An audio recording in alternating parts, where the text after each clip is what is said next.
touchdown. 63 yards. Cousins open. He's got pitch. Cuts to the inside. Gets taken down inside the 20-yard line. 5 catches, 93 yards. Cousins going that way again. He's got it. Touchdown. What a night for Kyle Pitts. Second down and goal. 4-man rush. Pass. Caught. Touchdown. Devin Cope. The whole offense is Robinson and Pitts. And that ball is loose. And the Bucs, for the moment, will have it. And the kick is just inside the left upright. All right, a Friday edition of The Zone right here on Sports Radio 810 WHB. Jason Anderson with you, Sterling Holmes, Michael Darcy heading up until 2 o'clock. Jam-packed Friday show, as it typically is. Later on this hour, Lee Sterling, Todd Lebo getting you set for the weekend's worth of football with a little more than a rooting interest. We've got Matt Derrick coming up at 11 o'clock, Kendall Gammon at noon, Mick Schaefer, 12:30, Andy Reid with a little Fast Friday coming up at 1 o'clock. And then the cuts before the show is over. All that still to come over the next 4 hours. 913-912-4810 is the text line. 913-912-4810. Text line to join us to be a part of the show, part of the conversation. We'll get into some football today. We'll get into some college football. We'll get into some baseball and some college basketball and whatever else may happen along the way. Because we're going to talk so much football today, let's start off with my night last night. Yeah, we can do that. You know what? Let's do it. How was 1587? You had talked about it on the air. Thanks for asking, Jason. Yeah. Michael, did you end up going? He bailed. I did not end up going, no. Who was your fourth? So it was me, Easton, and Alex. Oh, Marucci went. The 8-10 youngsters. You didn't get a fourth? Oh, we live a farcical life. Of course. You Who was your forget fourth? these things. Kelsey? Travis was walking down. No, I'm kidding. That'd be pretty good. Easton's girlfriend calls Marucci. At like 7:20. And it's like, hey, I'm getting off work early. What are we doing for dinner? And he's on the speakerphone because I'm in the car with him. I had him pick me up because I'm a responsible man. Right. And I go, I know where you're going tonight. You're going to 1587. And she goes, I'll be there. And so she ends up coming by too, and it was awesome. I would say the steak is, you'll have better steaks at a restaurant of that. They're good. They're good. But like you. But what you pay for? 8 out of 10. 8 out of 10 on the steaks. Okay.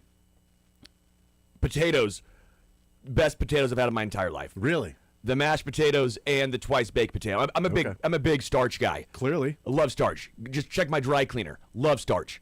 Okay. Potatoes, best of all time. Those drinks, whilst vastly expensive, really cool. They come over and kind of make them for you. I get the big Yeti. And they come over and they make it for you, and it's really intriguing and it's fun. It's an experience. So if you go into the night going, this is an experience, you will have a great time. There's a guy walking around singing Al Green, which the Stones on that guy. Yeah. To sing Al Green that well and great. just staring into the depths of my soul. Right. Amazing. It's a very, very cool place. Awesome. Very expensive, but you don't have to get the most expensive thing. I would go back, and this is not me. I'm not paid by them. Like, again, I told you the steak. I've had better steaks, so I'm being honest. This is my honest review of 1587. But the sides were incredible, and the drinks were some of the best I've ever had. And then I said, hey, guys, we're going to Swordfish Tom's afterwards because I'm going to go to a little speakeasy and have a nightcap. So we did that. Farcical night. Yeah, always is. It would have been more farcical had somebody random walked by and then you struck up a conversation. If Kelsey had walked by and was like, hey, I know you. You're the auction guy. Yeah, that might be it, actually. Hey, dude, I know you. I recognize you from auctions. Let's start off with something else that happened last night. We know that 1587 apparently does potatoes well. Very well. Incredible potatoes. What does Mizzou basketball do well? Making me hurt. Yeah. Like I said, we'll start off with this for a little bit because we're going to get into so much football, and I want to talk about Lane Thomas as well with the Rawls. What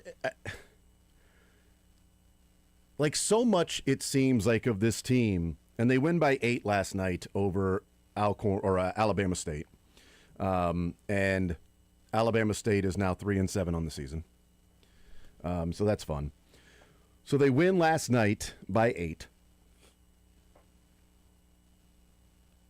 Anthony Robinson played well because he's done that against lower level teams.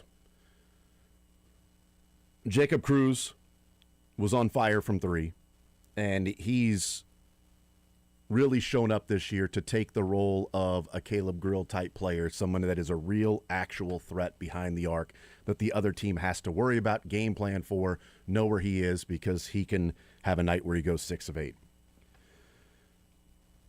Mark Mitchell can get you a bucket. Like, there are certain things here individually, but I get back to what is it as a team that you would say they do well, because everything we've seen is against really bad teams, lower level teams, except for the 2 good teams they have played.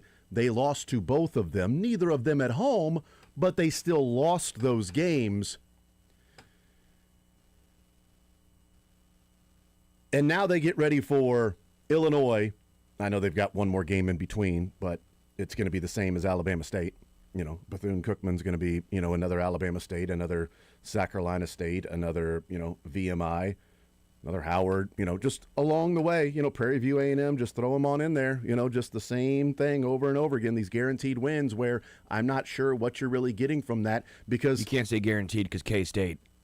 Well, I'm talking about from Missouri, though. Like, these games along the way. We're talking about Missouri right now, okay? Not K-State. We've had our conversations about K-State and their struggles. But Mizzou went into that Notre Dame game, and it was like, all right, let's see what they can do. Yeah. And they led by 12. And then they let a 12-point lead shrink before half. And then they went up against Kansas. And they were down 5 with the ball. At worst, you're down 5. And somehow they were down 8. And both times, it felt like, and at one point against Notre Dame, it felt like late, that they had let go of the rope. Against Kansas, they absolutely let go of the rope. That Trey White 3 went in at half, and Missouri checked out. Missouri could have got on the bus at halftime at that point. When the Trey White 3 went in, they might as well have got on the bus the rest of the way and left, because they were not in the game in the second half. Correct. They had a spurt here or there of like, oh, here's a minute and a half where they, playing some decent basketball. You pulled within 14. Well, you're getting close. But it was just, the game was over at that point. And you watch them against Alabama State, and again, like, I don't know what they do well, because defensively, they don't play well. Like, Kansas is not a great offensive team, and you gave up 80 to them. Yeah. And I know Darren Peterson played, but you gave up 80. They run this YMCA intramural zone at times that somehow it's, thought by Dennis Gates for 3 years now that it's a good zone that allows more space than Nazi Johnson would allow. It's the zone you ran in, like, college after a night of drinking, when you go, I'm not manning up, guys. Guys, I can't do man right now. I'm struggling. Yeah. We're doing a 2-3. It's not a Syracuse 2-3. Or 1-3-1. It's a lazy. The hell that thing is. 1-3. We're just going to be lazy on this one. Yeah, it just I don't understand it. And offensively, they've got some problems when they go up against teams that are good. They have struggled, and they have to figure out, and they haven't yet. And this is the problem with playing the scrubby teams that you've played, the lesser than teams that you've played, is that in that time, you should be able to figure out how to work out some of the kinks of your team. And yet, they are 11 games in, and Sean Phillips and Mark Mitchell can't be on the court at the same time. They haven't figured out how to have those guys on the floor at the same time and succeed. Because Sean Phillips there takes away the lane and the space for Mark Mitchell. So Mark Mitchell wants to shoot more threes. And then when Mark Mitchell isn't in the game, Sean Phillips is there, but you don't have somebody to take a defender away from the basket if you want to drive and score. They haven't figured out how to get those guys on the floor at the same time. They are 11 games in. They will start to get smoked in the SEC if you have to pick and choose Sean Phillips or Mark Mitchell out there on the court. You should have been able to do this against some of these other teams that you're going up. What's the point of playing those teams where you can have some easier coasting wins? What's the point of playing some of those teams if you can't figure out something that seems to me to be incredibly vital? Like, I'm talking about a fatal flaw, incredibly vital for this team to figure out how those guys can coexist on the court at the same time, and yet it's 11 games in, and they can't play at the same time right now. They have one shooter on this team. One guy. It's Jacob Cruz. Yeah. And that's just a poorly constructed roster in today's day and age. And I know you'll look at Missouri and they're scoring 85. Sucks that Jaden Stone got injured. Of course, and that's like right now healthy. Right now healthy, they have one shooter, Jacob Cruz. Mm-hmm. I mean, everyone else is pretty much a liability shooting. I mean, you can say Luke Northweather, but I don't know if you're putting your eggs in that basket of. Right, but then you got to put him on the floor if you've got Mark Mitchell, so you can, spread it out. But then Sean Phillips isn't in the game, so then you got Luke Northweather, who's in there really to be a stretch 4, but you want him to play 5 and grab rebounds and defend, and that's not really happening. No, he's vastly slow. Yeah. It's impressive. He's not sudden. No, it's impressive. When I saw him in the KU game, I think it was, try and go for a loose ball, and I'm like, that is the slowest guy I think I've ever witnessed in D1 ball. And the defensive part is frustrating because they should be good on paper. Like, on paper, this should be a really good defensive team. They're very athletic. They have very long arms. Like, Anthony Robinson should be one of the best defenders, and at times has shown to be one of the best defenders in college basketball. Anir Boateng is an athletic marvel. I mean, you look at him, he's built like a linebacker, and we saw him at times play great defense on Darren Peterson, and sometimes you tip your cap because Peterson made some shots, right? The best player in the country is going to hit some shots over you. Mm-hmm. But I was going, he's right there. There's a little Charvarius Ward-esque at times. You're like, that's good defense. Over the course of a season, that's going to even out. I like Boateng. And then you look at T.O. Barrett. T.O. Barrett, also a guy, long arms, very athletic, very quick. And you put those three guys, that's an insanely efficient defensive backcourt. But the issue is those guys can't score. They can't score. And so you're left with, well, we put Jacob Cruz out there, which I'm totally fine with. Jacob Cruz needs to play 30, 35 minutes a game now. Yeah. But it's just a poorly constructed roster of three guys in Robinson, Boateng, and T.O. Barrett, who, great defenders on paper, but they can't score. They do all the basically exact same thing. Anthony Robinson, against the Power 5 opponents this year, Minnesota, Notre Dame, and Kansas, has 12 assists, 8 turnovers, and 12 personal fouls in the game. And fouled out of the Notre Dame game. And he can't shoot free throws anymore. I don't know what happened to him. Against the non-power opponents, he has 28 assists, 14 turnovers. It's still only 2-1, but it's better. 2-1 is fine. Better than 12-8. And he's averaging right around 3 fouls per game in those. So he's playing with foul trouble, turning the ball over, not dishing it, not scoring. He scored a total of 21 points in those 3 games. Yeah. That's my point. Minnesota, Notre Dame, and Kansas. 19 last night is not changing my mind of him being a scorer. We've seen him at time put up 10 a game, but I think he's more in the – he doesn't shoot threes, or at least very well, and he's a streaky guy.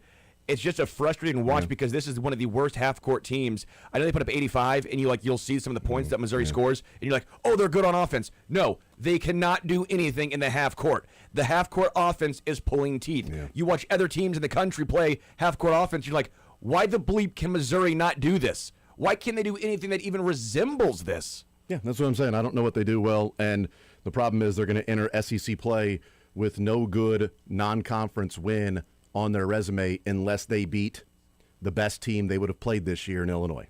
Yeah. It's the best team they would have played is going to be Illinois. That's the one chance they have to get a non-conference resume win. We'll see if that happens. We'll take a timeout. We'll come back. The Kansas City Royals added a player, and that guy is Lane Thomas. We'll talk about what that means. We'll get into a lot of Chiefs football today as they get ready for the Los Angeles Chargers of Anaheim, and they will be in town on Sunday. We'll break down that game, what happened the previous go-around. I want to talk about, with the Kansas City Chiefs, there is a development from that Houston Texans game that I wonder if Spags will make an adjustment. One adjustment that we have been asking for with a development from the Texans game. And last night I saw on social media there's a lot more local support that joined the bandwagon of a coach that I'd been talking about that I want the Chiefs to hire. So all the cool kids are joining in. You know, welcome. Come on in. There's plenty of room. Grill is hot, the water's luke, and the beers are cold. All right, come on in. There's plenty of space for us. I'm in. All right, in. There you go. We'll take a timeout. We'll come back. We'll get into all of that coming up next.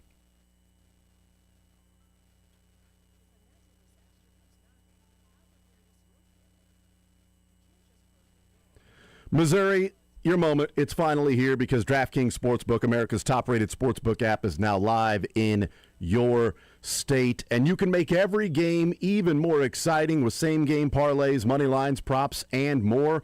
All from your phone, all safe, secure, and easy to use.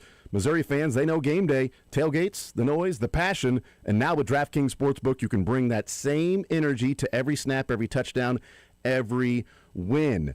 And plenty of people expecting that win to be the Kansas City Chiefs on Sunday. That line at 3.5 now moved to 5.5, and the money's still coming in on the Kansas City Chiefs. Jesse Newell had the article in The Athletic with one of the higher-ups at DraftKings and said this line may get to 6 because the money keeps pouring in on the Chiefs, even sitting at 5.5 now, which is really fascinating. But you know what? There might be value on the other side, or you can get right in line and say, you know, if the Chiefs win, they win by more than a score. I think the Chiefs are going to win, therefore it's going to be more than a score. And right now, new Missouri customers bet just $5 and get $300 in bonus bets instantly. No waiting, no nonsense, just pure action powered by America's top-rated sportsbook app. Download the DraftKings Sportsbook app, use code 810WHB. New Missouri customers bet $5, get $300 in bonus bets instantly. That's code 810WHB. The crown is yours in partnership with DraftKings Sportsbook. Gambling problem? Call 1-800-GAMBLER. 21 plus, physically present in Missouri. Eligibility and restrictions apply. Terms at DraftKings.com/sportsbook. Bonus bets expire 7 days after issuance. For additional terms and responsible gaming resources, see sportsbook.draftkings.com/promos.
All right, we continue right here on Sports Radio 810 WHB. Jason Anderson with you. Sterling Holmes, Michael Darcy heading up until 2 o'clock. We'll talk with and hang out with Matt Derrick at 11 o'clock noon. We will talk with Kendall Gammon, world's greatest long snapper. Whether anybody believes it or not, it's true. It's already been, that's a fact. It's been factually proven, studied, analyzed, hypothesized, and factualized. It is the world's greatest long snapper. Fact. Fact. Fact. All right, let's get into the fact that the Royals have a new outfielder, Yeah. and that is Lane Thomas, who, you know, if this move was made in 2023 or 24, I'd have absolutely loved it, man. I mean, just like, yeah, let's go. Make that move, dude. Lane Thomas, he was a guy that was coveted at the trade deadline. Oh, yeah. And last year had a real falling off, wasn't healthy, missed a lot of games, didn't play well. And he's now with the Chiefs, good God. He's now with the Royals. He's going to rush the passer. Yeah, hopefully. Can he, I don't know, I mean. Keep his lane. It doesn't matter. Run the football, hit the baseball, run in the outfield. But, you know, we talked about Yastrzemski and, you know, wanting him back to play the role that he did last year. But you can't pay 2 for 23 on this team for a role player. Like, it just, you don't have that luxury. All right, the Braves can have that luxury. The Mets, other teams like that can have that luxury. And the Royals, no doubt, wanted Yastrzemski back. It just wasn't going to happen when it's 2 for 23. So they pivot and they go to Lane Thomas. And I'm intrigued by this signing. And I'm intrigued by the signing because we heard J.J. Piccolo at the end of the season talk about a short side platoon with Jack Caglione, which certainly raised our eyebrows of, wow, okay, they're already looking at a platoon for Cags. But also, it seems like they're acknowledging that you can't just simply go into the season and say, Cags is your everyday right fielder, we're good. Yeah. He's going to turn it on and figure it out. What he did in the minors is just going to start translating to the majors, and our big bat addition is in-house, and he's in right field. So there was an acknowledgement of what the unfortunate, compared to what the hope was, the unfortunate reality that he is not performing at the level you were hoping he would perform at when you brought him up. Sure. So do you need a short side platoon with Jack Caglione? J.J. Piccolo says they do. And Lane Thomas has been signed by the Royals for $5 and change for the year. And what you're hoping is that he gets back to 23 and 24.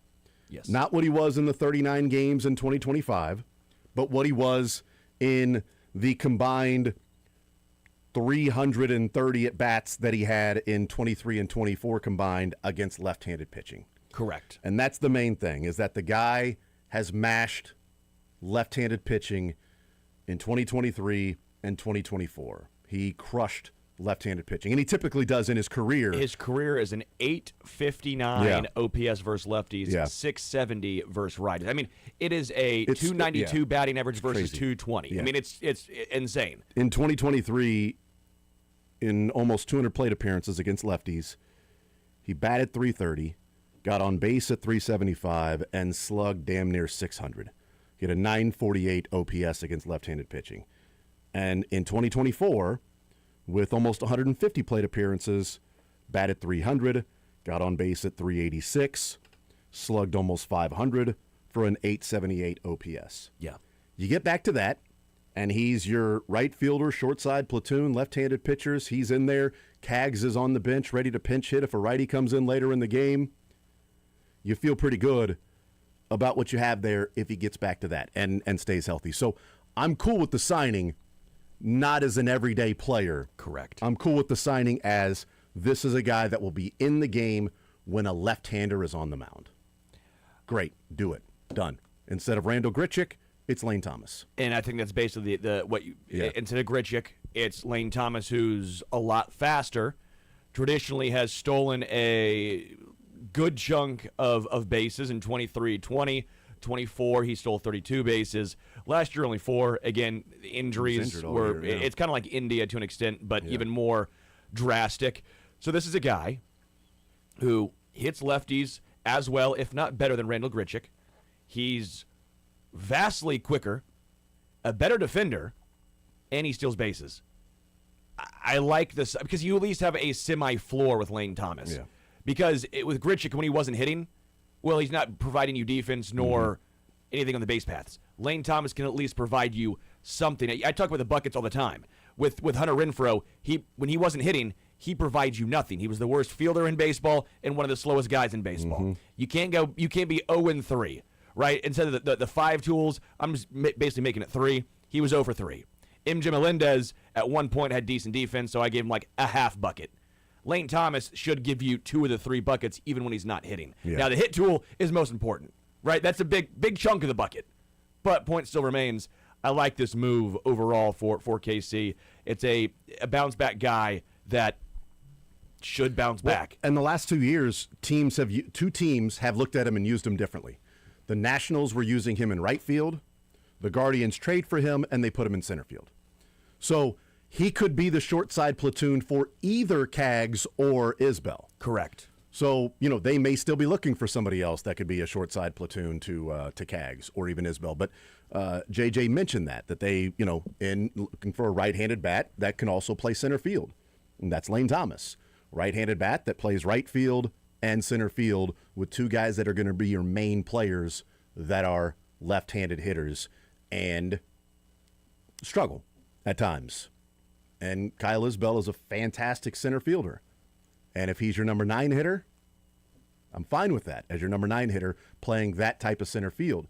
But if you can upgrade that without the deficiencies in center like you were getting last year when Isbell wasn't in the game, it became a damn adventure out there in center field when Isbell wasn't playing. And you saw the difference with Isbell and the infield and their communication when he wasn't in there as well. It was even that much more highlighted.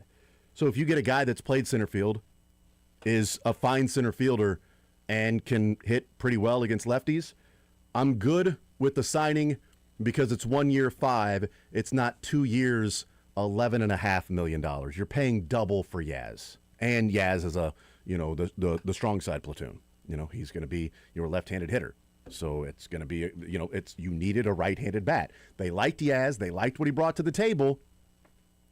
But what they were sort of looking for, to me, Lane Thomas fits more of that puzzle piece than Yaz did in playing center and right and being a right-handed bat. It's the same thing in college basketball all the time. Some guy might be a better player, but he's not as good of a fit. This is the fit. Again, Yaz might be the better player, but on this particular team for 2025, I guess 2026, wow, crazy, Lane Thomas makes way more sense. Yeah, you don't need another left-handed bat in the outfield. No.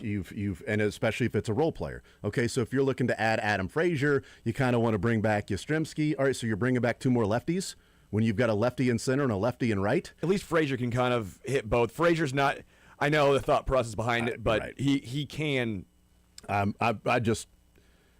You needed a right-handed bat. Correct. And that's where it got into, okay, are you going to trade for Jaron Duran, but you want to get the best player you can.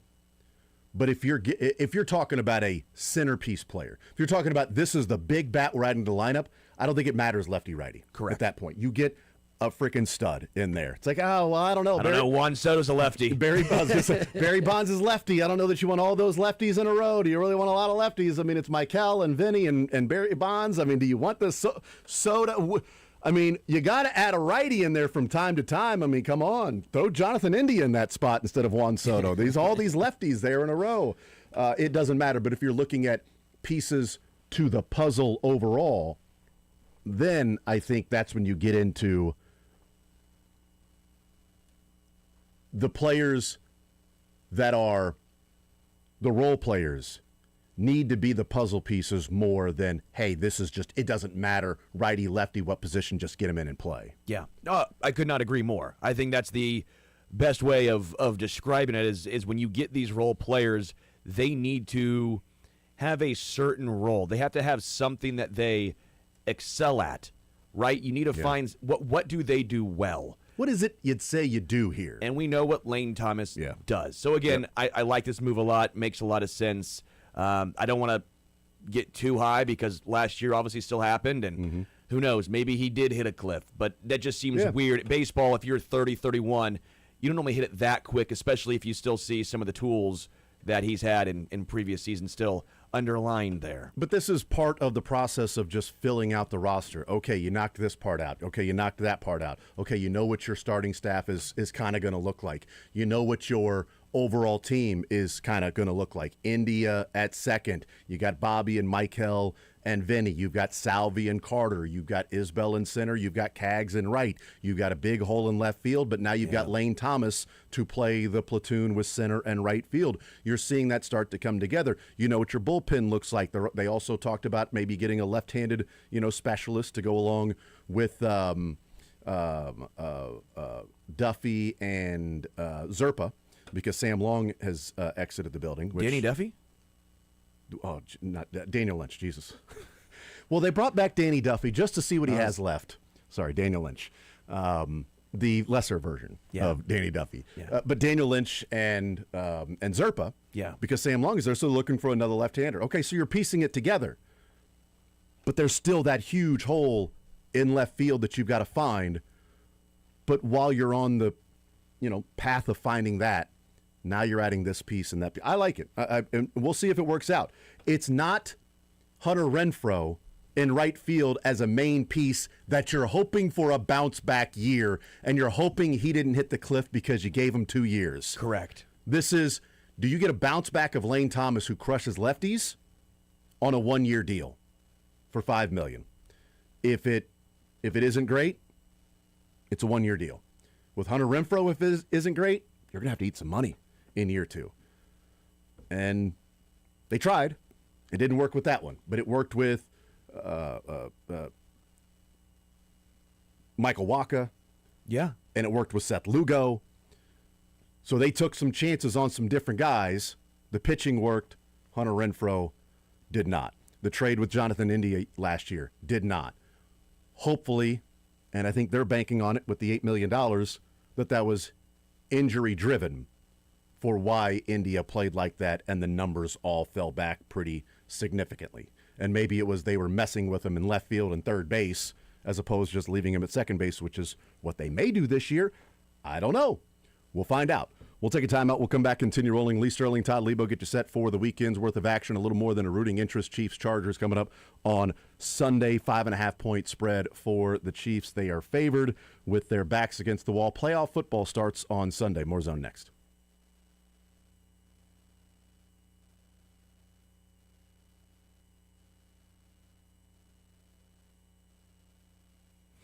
Missouri. If you've not heard by now, listen, come on. How have you not heard? How have you not heard? This is absurd. But I'm telling you, FanDuel Sportsbook is live in the Show Me state. And I don't even have to show you how it works because it's so easy. This is all on an app that's safe, secure, and super easy to use. They are kicking things off with an offer that is extremely tough to beat. Right now, new customers can bet $5 and get $300 in bonus bets, win or lose. And FanDuel has these great promos all year long. They had one last night for Thursday Night Football. It was a first touchdown or last touchdown score, right? So if you put a wager down, this is what I did, put a wager down on someone to score anytime. I put on Kyle Pitts. He had 3. That was lovely for me. I believe he was the last touchdown score of the game or the first. I got to look back and see. But I just had a bonus payout directly into my account just now. I just checked. $131 sent directly to me, and that's all on FanDuel. It is awesome. So whether it's football, basketball, hockey, or more, you can do it all right there on FanDuel. So download FanDuel today or head to FanDuel.com/Missouri to join the excitement because Missouri. It's time to play your game with FanDuel. 21 plus and present in Missouri. Gambling problem? Call 1-800-GAMBLER. First online real money wager only. $5 first deposit required. Bonus issued as non-withdrawable bonus bets that expire 7 days after receipt. Restrictions apply. See terms at sportsbook.fanduel.com.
Welcome back into the zone here on this Red Friday, a big Red Friday for the Kansas City Chiefs.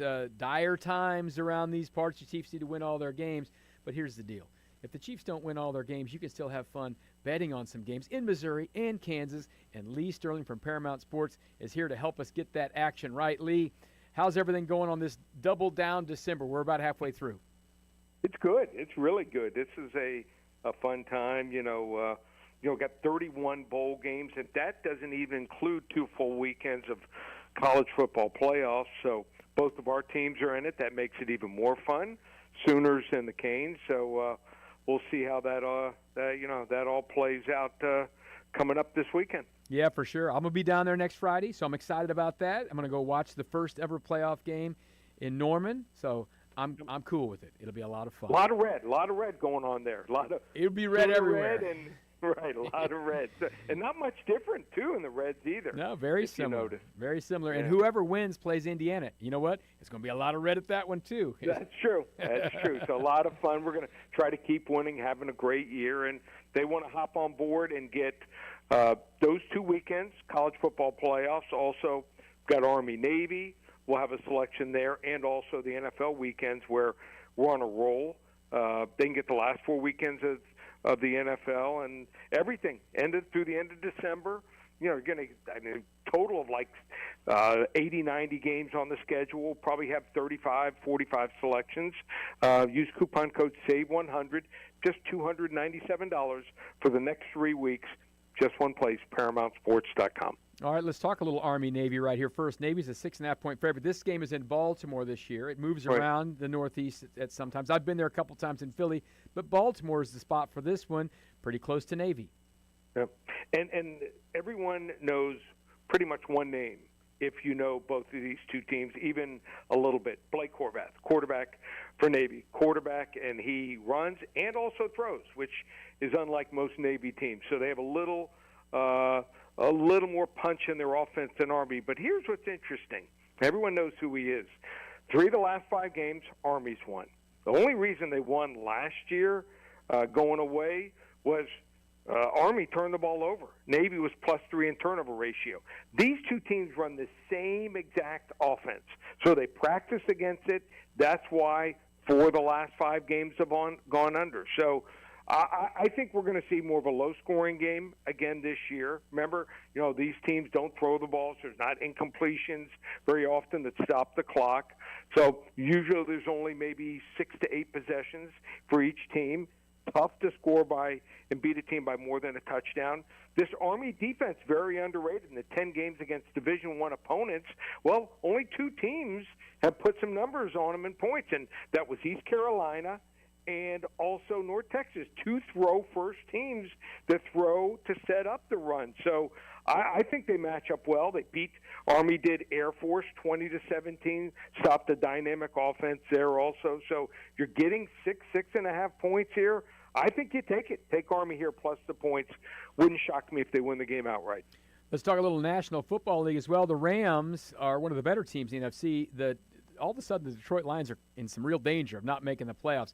They have to go to the Rams to try to beat a team that's probably better than them. LA's a 5.5-point favorite.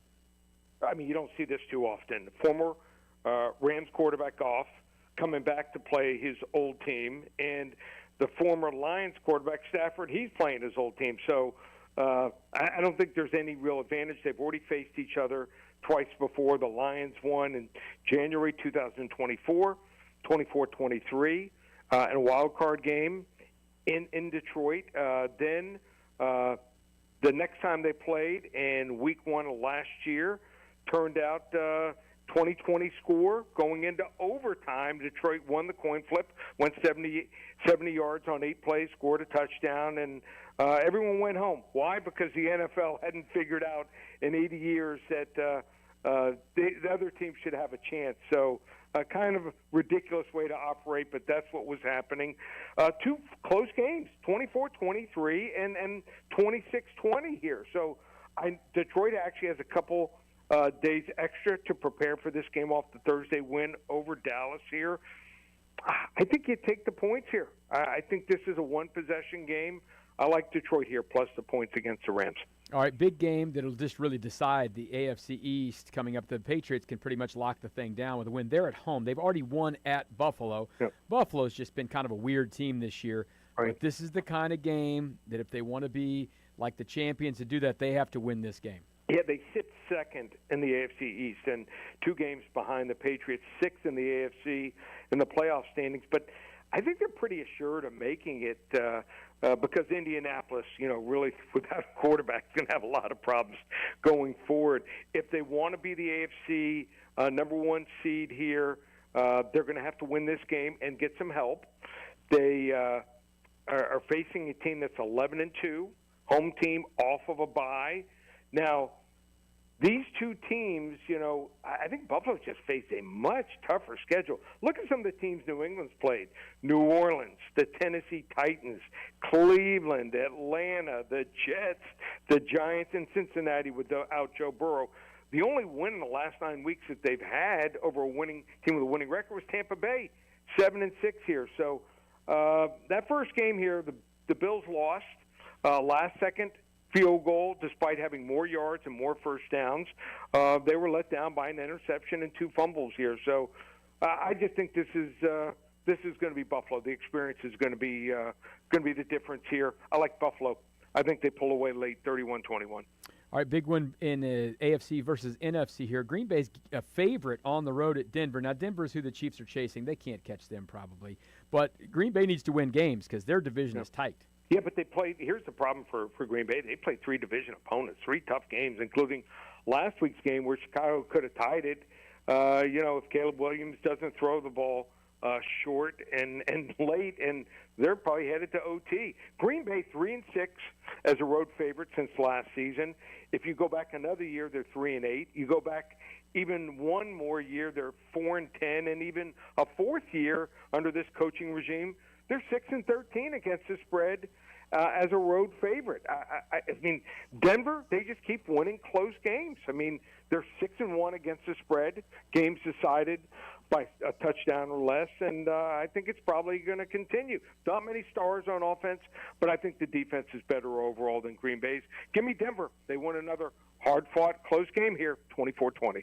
And the Chargers are the ones chasing the Broncos right now. They're rooting against the Broncos for sure. The Chargers are coming to Kansas City. The Chiefs need to win all their games, and then don't worry about the rest of the stuff. They have to win them all, and then maybe some things can happen for them. But once again, the Chiefs are still favorites. Yeah, the Chiefs are favored here, and Chiefs 1-6 straight up in 7-point games or less. Last year, I mean, they were the king. Things have turned around here. It just shows you little things matter here. Chargers took down the Eagles to put the Chiefs further in the AFC West hole here. Jalen Hurts, I mean, was horrendous in that game. 4 interceptions, a fumble. In fact, an interception, a fumble, 2 on the same play here. Chargers still have some quarterback issues, I think, because Justin Herbert is compromised. He was sacked 7 times. He's playing with an injured left hand, and he was hit 11 more. So, in the Chargers' Week 1 win, Herbert had a great game, 318 passing yards, 3 touchdowns.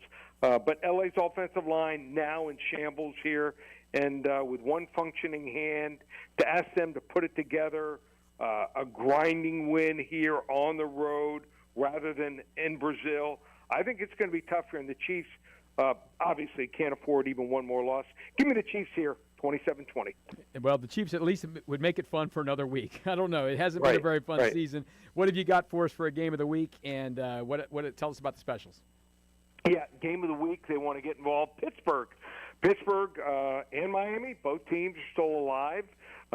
Win probably or go home for either team. Pittsburgh laying 3.5 at home against Miami. Pittsburgh roll, or is it going to be Miami pulling the upset? First 5 callers get it for free. Call 800-400-9741. Pittsburgh, Miami for free. 800-400-9741. And like I said, double down December. Use that coupon code SAVE100 at checkout. Just $297 for every college and NFL game through the end of the month. One place, ParamountSports.com. Awesome. That's Lee Sterling from Paramount Sports. Red Friday continues on the Zone. Coming up next on Sports Radio 810.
All right, hanging out here on this Friday edition of The Zone. Jason Anderson with you. Sterling Holmes, Michael Darcy, Matt Derrick, Chiefs Digest 41 is the Mike podcast, whether you like it or not.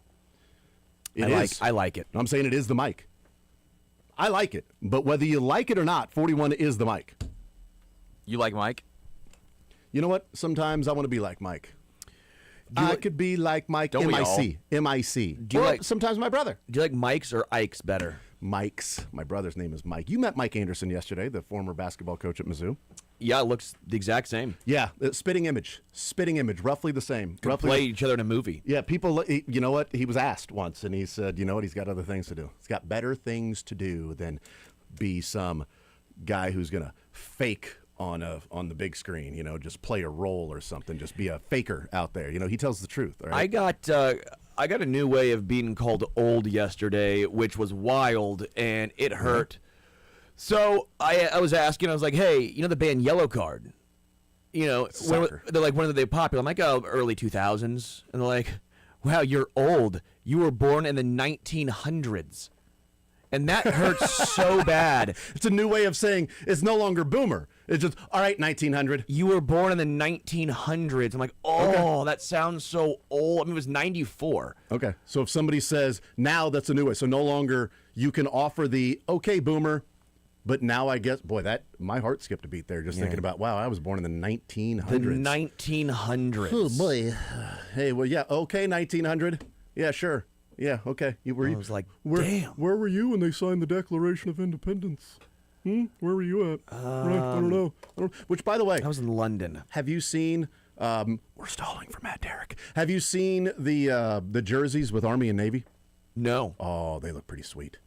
They look pretty sweet, dude. Those Army jerseys the Army are jerseys. fantastic. Oh my God, dude. The helmet? I'm The looking it up. helmet. But the Navy helmets are pretty legit too, because they've got the they've got what looks like what the not Declaration of Independence, but what was created, the Navy, when they wrote the decree to create the Navy on that piece of paper, the script, the writing, that's like on the helmet and everything, which is pretty awesome. I'm not a big fan of the Navy, the blue jerseys that they have, because they seem kind of generic, and then they throw in like the red stripe. It looks a little almost New York Giants-y, almost throwback New York Giants when the Giants have the red stripe on the sleeve. It's a little bit of that. But boy, the Army jerseys and the helmet, those things are fantastic. Matt, you like the Army Navy jerseys they're putting out there for tomorrow's big matchup? I have not seen them yet. Oh, we'll check them out in the break. We'll show you in the break. I love Navy's. Now, Army's helmet is awesome. It's like that iced, silver, chrome. Navy's helmets are awesome because of what's on the side and the writing and everything and the picture and what it looks when they created the Navy. That's pretty awesome. So it should be a fun one. 250-year anniversary. 250-year anniversary of them playing this game. Did you know they played this game in 1775, the first time Army Navy played against each Right other? there on the Potomac. Right. That's right. It's amazing. They this actually matchup. played for for Plymouth Rock. There you go. Whoever won got the Rock. They got a Plymouth Rock. They got the Plymouth Rock. Yeah, it's a little different than Howard's at Clemson. I did not think that they got the ball across the Delaware, but on a replay assist, It was replay assist. It was just some guy that had a magnifying glass. It was what it was. They actually still use the index card, though. Somehow they still used the index card. Matt Derrick is hanging out with us. Chiefs Digest 41 is the mic. Matt, welcome in on a Friday, brother. How you feeling? How you doing? How you living, Biggie Smalls? the fact that I'm here with you gentlemen is You know just what? great. It's the highlight of my day. You know what? It's like, former coach of Colorado, Coach Carter. Nope, is now a McCartney? guest on A New Day with SSJ on Wednesdays. The other guy No, coach. Followed him? Dadgummit. went to Mizzou. That's Philip Rivers. Yeah. Yep. Jared Sutton. Nope. Football coach, dude. Come on, man. Why am I mine. blanking on him too? Yes, I know we're both blanking on him. When Jake walks by, ask him, or somebody will just simply text in. Chris Kleiman. I literally, no, stop, man. I'm trying to think. I literally listen to it every Wednesday. It's a great segment. Yes. But they said, how you doing, coach? He goes, you know what? If I wasn't me, I'm doing so well. If I wasn't me, I'd want to be me. So, yeah. I've never been that good. I know, right? I've never wanted to be me. It's a great line. wanted to be hey, Sterling. Gary Barnett. Gary There Barnett. you Gary go. Barnett. I Have knew it was some going to come to me. confidence, Matt. I've I wanted to knew. be Sterling a couple of times. Oh, yeah. Oh, because the farcical life that he leads from time to time. Exactly. Yeah. I wanted to be Sterling at 1587 eating the meal. I just didn't want to be Sterling when the meal was done and the check came. I'm good at that. Yeah, that that's would when I be- check out. that would be a That's problem. fine. I check out. You when know, he checks going in. into those things that it's Mm-hmm. yeah, you know, it's fun. I'm not doing it every night. I'm not doing it once a week. I'm not doing it once a month. I'm maybe doing it only once a year tops. It's okay. So Matt Wait, Derrick wait, is. what? Matt Oh Derrick wow! is I hanging now, out with us. wow! I now Sterling see Holmes how is with us. I'm not Michael, doing I it. hesitated there for a Michael moment, but I got Darcy it just before you did. is Buddy. with us here. Whoa! Matt, let's talk some football, all right? Let's talk some Chiefs football. One of the things that's been going on this week, and I know that the fourth down call has been debated and discussed and litigated ad nauseum, so I'm not going to talk about that. Because you've weighed in a couple of times on it, and you've weighed in on your Chiefs Digest, and you've weighed in on 41 is the mic. So I'm like Steve Spagnuolo too. Yeah. It's like that's Friday. Yes. I don't remember I what don't remember. happened.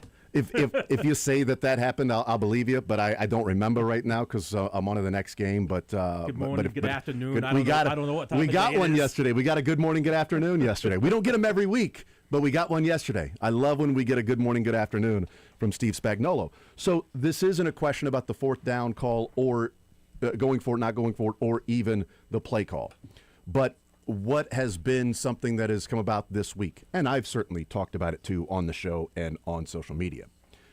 There's also been then pushback from some. It's about the offensive scheme.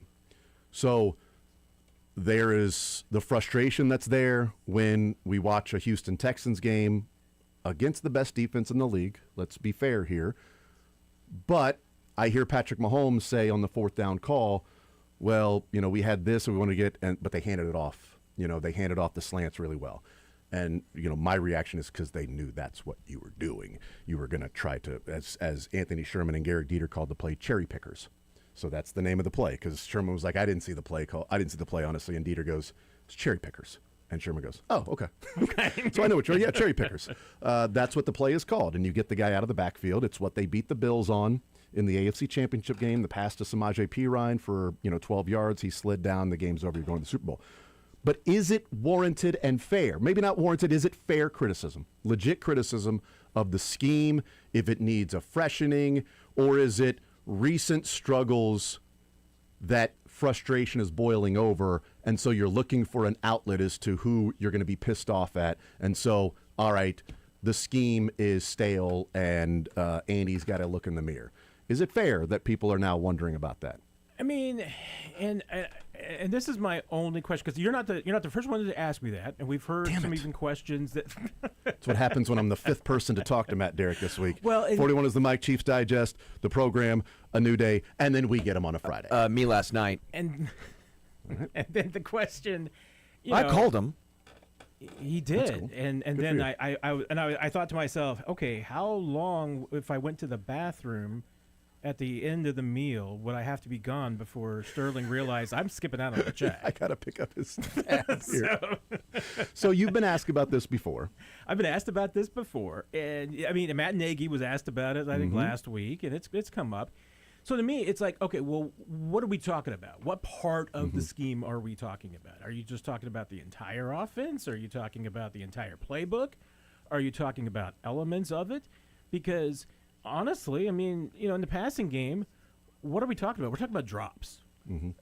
So we're talking about execution, not always talking about guys just, teams knowing what's coming. Sometimes that's been the case, and hey, I mean, if you follow, I wish I knew who it was, that Twitter account, Honest NFL, he puts out a lot of plays from NFL plays and everything. A lot of them from Andy Reid. So clearly somebody who either has worked with Andy or knows people who's worked with Andy in the past.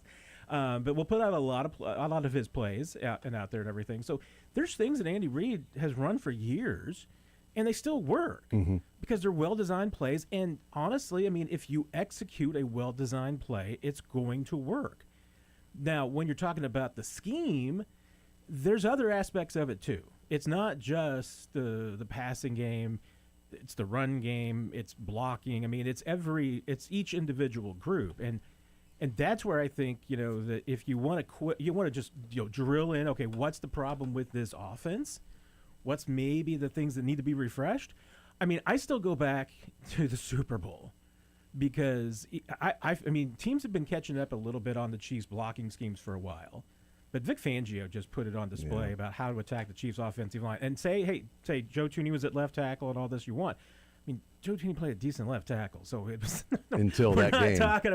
We're not talking about me being out there at left tackle. We're talking about Joe Thuney being out there at left tackle. We can't erase Joe Thuney against the Texans and Bills in the divisional round in the AFC Championship and then say, well, Joe Thuney in the Super Bowl was terrible, and what were they doing?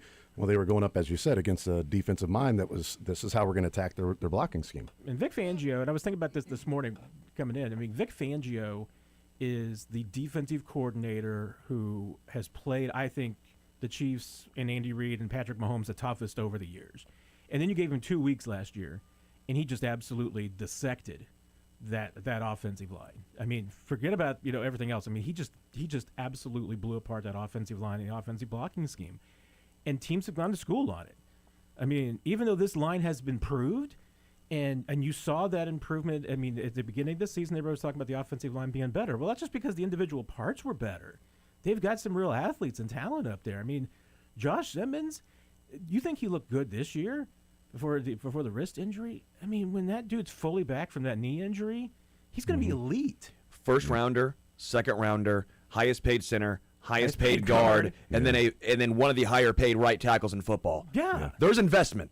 There's investment, and 3 of them were missing in that game against the Texans. But individually, all 5 of those guys are really good. So why aren't they playing better as a group? Well, that's a fair question, and I think a part of it. And Nick, you were going to talk about 41 is the mic. Thank you very much. Yeah, absolutely. I will always have this flashback. I mean, I'm in a hotel in New Orleans, talking about the fact that the Chiefs are going to have to revamp their block scheme in 2025. Because the league knows it now. I mean, it's picked up, and they didn't. Yeah, that's sort of, and that's where when I talk about this isn't Andy Reid is dumb. He's forgotten how to coach. He should be fired. Like none of that is this. It's how do you better attack man coverage? Do you need to go under center more often? Do you need maybe to marry the under center runs and play actions? Do you need to limit the RPOs moving forward? Like some of those things. Like Andy Reid can still scheme. He can still do some of those things. So it's not this entire thing should be thrown away and start from scratch. But can you update or tweak or adjust some of the things that are there? Because it feels like the staples of the Chiefs offense are known by other teams and they're able to have a better idea of how to attack it. They may not have the personnel game to game to attack it. The Lions, Ravens, different teams.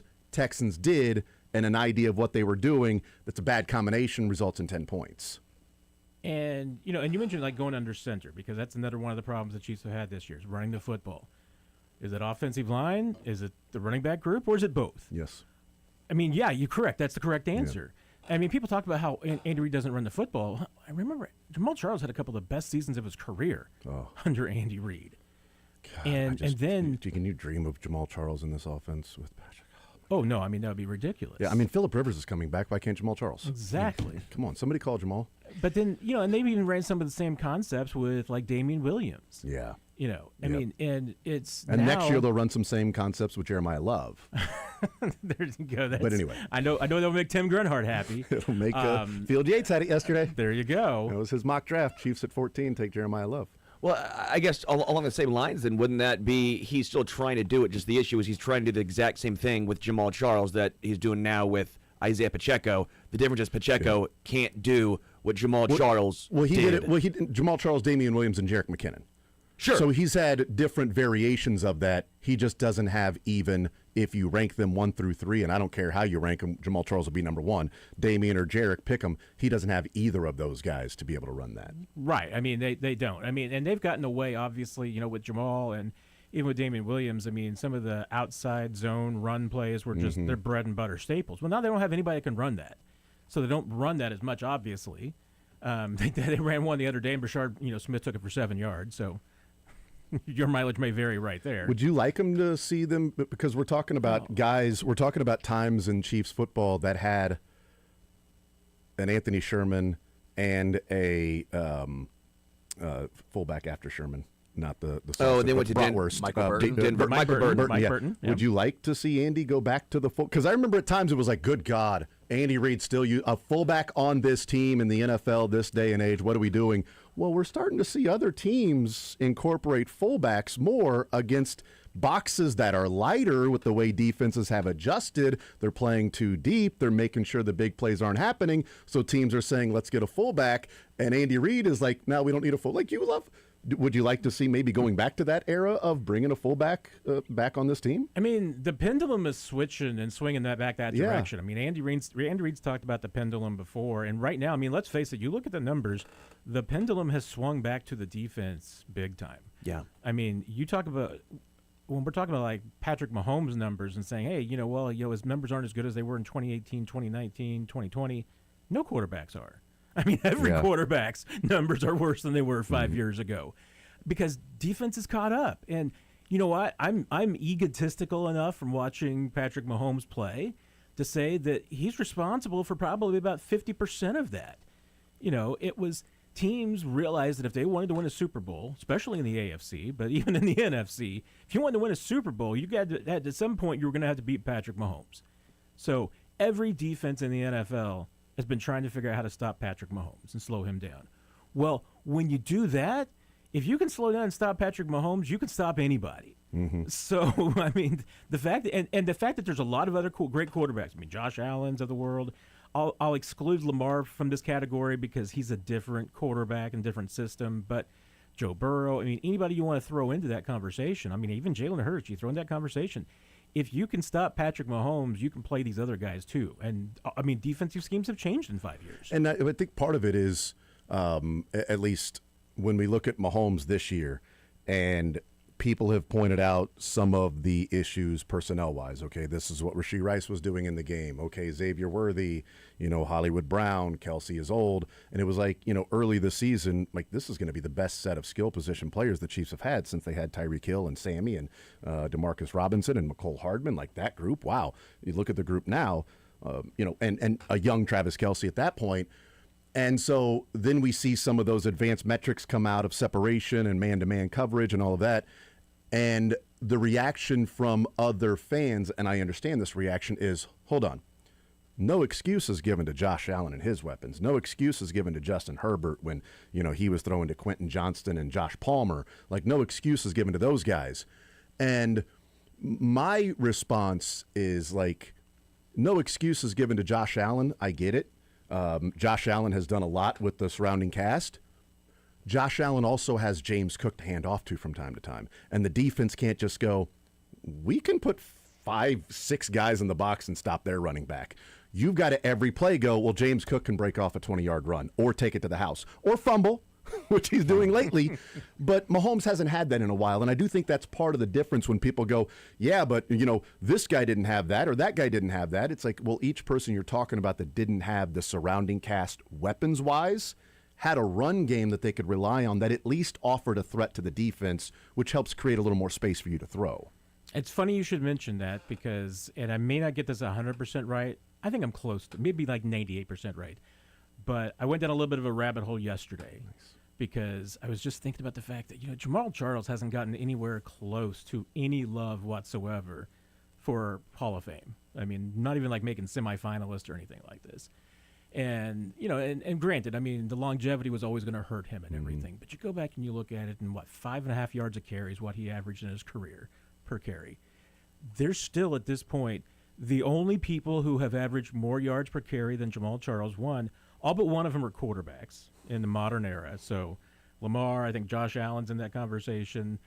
Michael Vick may actually be in that conversation too. The other one's Daryl Motley, not Daryl Motley. Daryl Motley? Wow. That is amazing. Shocking. It's not Daryl Motley. It's touchdown. The other Motley from the 40s. Yeah. That's ahead of him. And, but who is the number one active running back in yards per carry? James Cook. That's interesting. And you put James Cook in the Chiefs offense? Yeah. Which is why last Jonathan year Taylor's, I think, number 2. Put him in the Chiefs offense? we talked about it over the summer when I said, man, I really hope this James Cook Buffalo Bills thing gets worse and worse. And they end up trading him because people don't realize how important James Cook is to that offense. They're going to pay him, but, oh, man, I hope this thing gets bad and they have to trade him. That would be great. And yet Jamal, by the way, has a half yards a game per or touch per carry, a half yard per carry better than both those guys. Don't you also have to actually hand the ball off for those guys to be effective? I mean, do we trust Andy who would actually hand the ball off to those he guys? did it to Jamal Charles a lot, but I mean, If you had Jamal They Charles, also didn't have Jalen- Patrick Mahomes as the quarterback. but they gave it to Damian Williams. They did too many RPOs at times with Jerick McKinnon when I thought they should have just handed. Again, we can go back and this has been the points driven, the horse is dead. But the second half against the Bengals in 21, Sure. in the AFC Championship game, instead of RPOs, just hand it to Jerick McKinnon because, I mean, that interception that Mahomes threw to B.J. Hill on an RPO was 2nd and 3 because they just handed it to McKinnon, who picked up 7 yards. 2nd and 3 RPO, that would have been like 15 yards if he just handed it off. But you had those guys that it felt like the scheme, the players married those two, and it doesn't feel like that's the case with this particular team, which is why people wanted Breece Hall. But I get the pushback of people saying, well, yeah, but he's not going to use them. But is he going to take advantage of those particular reps that they get? Chiefs don't really have that, and they don't have a guy just to go and slip through, spin, break another tackle, and there's a 22-yard run on what it was a handoff that could have been, 5 or 6 yards. I just think to both your guys' points here, the cyclical nature of the NFL has swung back in the favor of defenses, and I've pointed this out for why the run game has been more effective for a lot of these teams, including Buffalo, including the Eagles last year. Lions. You look at it, and it's not just running backs. That makes a big difference, the offensive line, obviously. But when you look at the defenses, they have adjusted to try and stop the pass. We're talking too high, but instead of a 4-3 traditional, it's now 4-2-5. Right? You're seeing 5 defensive backs almost. Nickel's base. Nickel's now base. And so you're getting a lot lighter boxes. You're getting lighter players. Well, the numbers are in your favor to run the football. So now that teams that have done that, that's why I don't think bringing back the fullback is a bad decision, because I do think not a bad decision. It's swung so far in the other direction now that you can do that. Linebackers are no longer the 270-pound guys who are sitting there going, we don't care. You're not going to pass. We're just here to stop the run. Everyone was Nick Bolton. Like every linebacker back in the day was basically built for Nick Bolton of, we're stopping the run. We don't care about the pass. Edge rushers have gotten lighter, quicker, and have now beaten tackles more often. They care more about getting after the quarterback than stopping the run. So you've seen the adjustment from the defense. Yeah. Now it's time for the offense to adjust, which is more go back to the 1960s. I don't know about well, that. and this is the crazy thing. And granted, it's not necessarily what you want to do when Patrick Mahomes is your quarterback. But the coach that right now is adjusting the best of the 2025 NFL is Sean McVay. Because McVay, instead of like putting out, 6 offensive linemen, he's just putting out tight ends all over the place. And he's got some blocking tight ends. So, he's playing more 12 and 13 personnel than anybody has played in years. It's weird. The Chiefs had fullbacks and Blake Bell. It's like, it's honestly. And this is what Andy Reid used to do. Yeah, fullbacks and Blake Bell. I mean, your third tight end was a guy who was there just to be a blocker. And if the Chiefs had like a blocking tight end of the caliber of like maybe the Rams did, maybe they would be doing it too. And if you throw a tight end out there, obviously you're giving a little bit more threat that you're going to throw the ball, and you've got some flexibilities. Mike Caliendo's got some soft hands. Hunter Norzad can catch the football. Come on, let's throw it to him. We'll take a timeout. We'll come back. We continue hanging out with Matt Derrick. Chiefs Digest 41 is the Mike podcast. He brought up a name there and a position there, both that I want to talk about. Marion Motley, by the way. There we go. Marion Motley. All right, brother to Daryl, right? The Motley brothers. But there's a name and a position that I want to talk about, and Chiefs wide receivers. A stat that we look at that shows maybe an issue and also an unwillingness to adjust at times for the Chiefs that we can get into. And Steve Spagnuolo said something yesterday that was pretty interesting about a particular player and personnel, which is disappointing, and I don't think the Chiefs were counting on that being the case. We'll talk about that as well. More Zone next.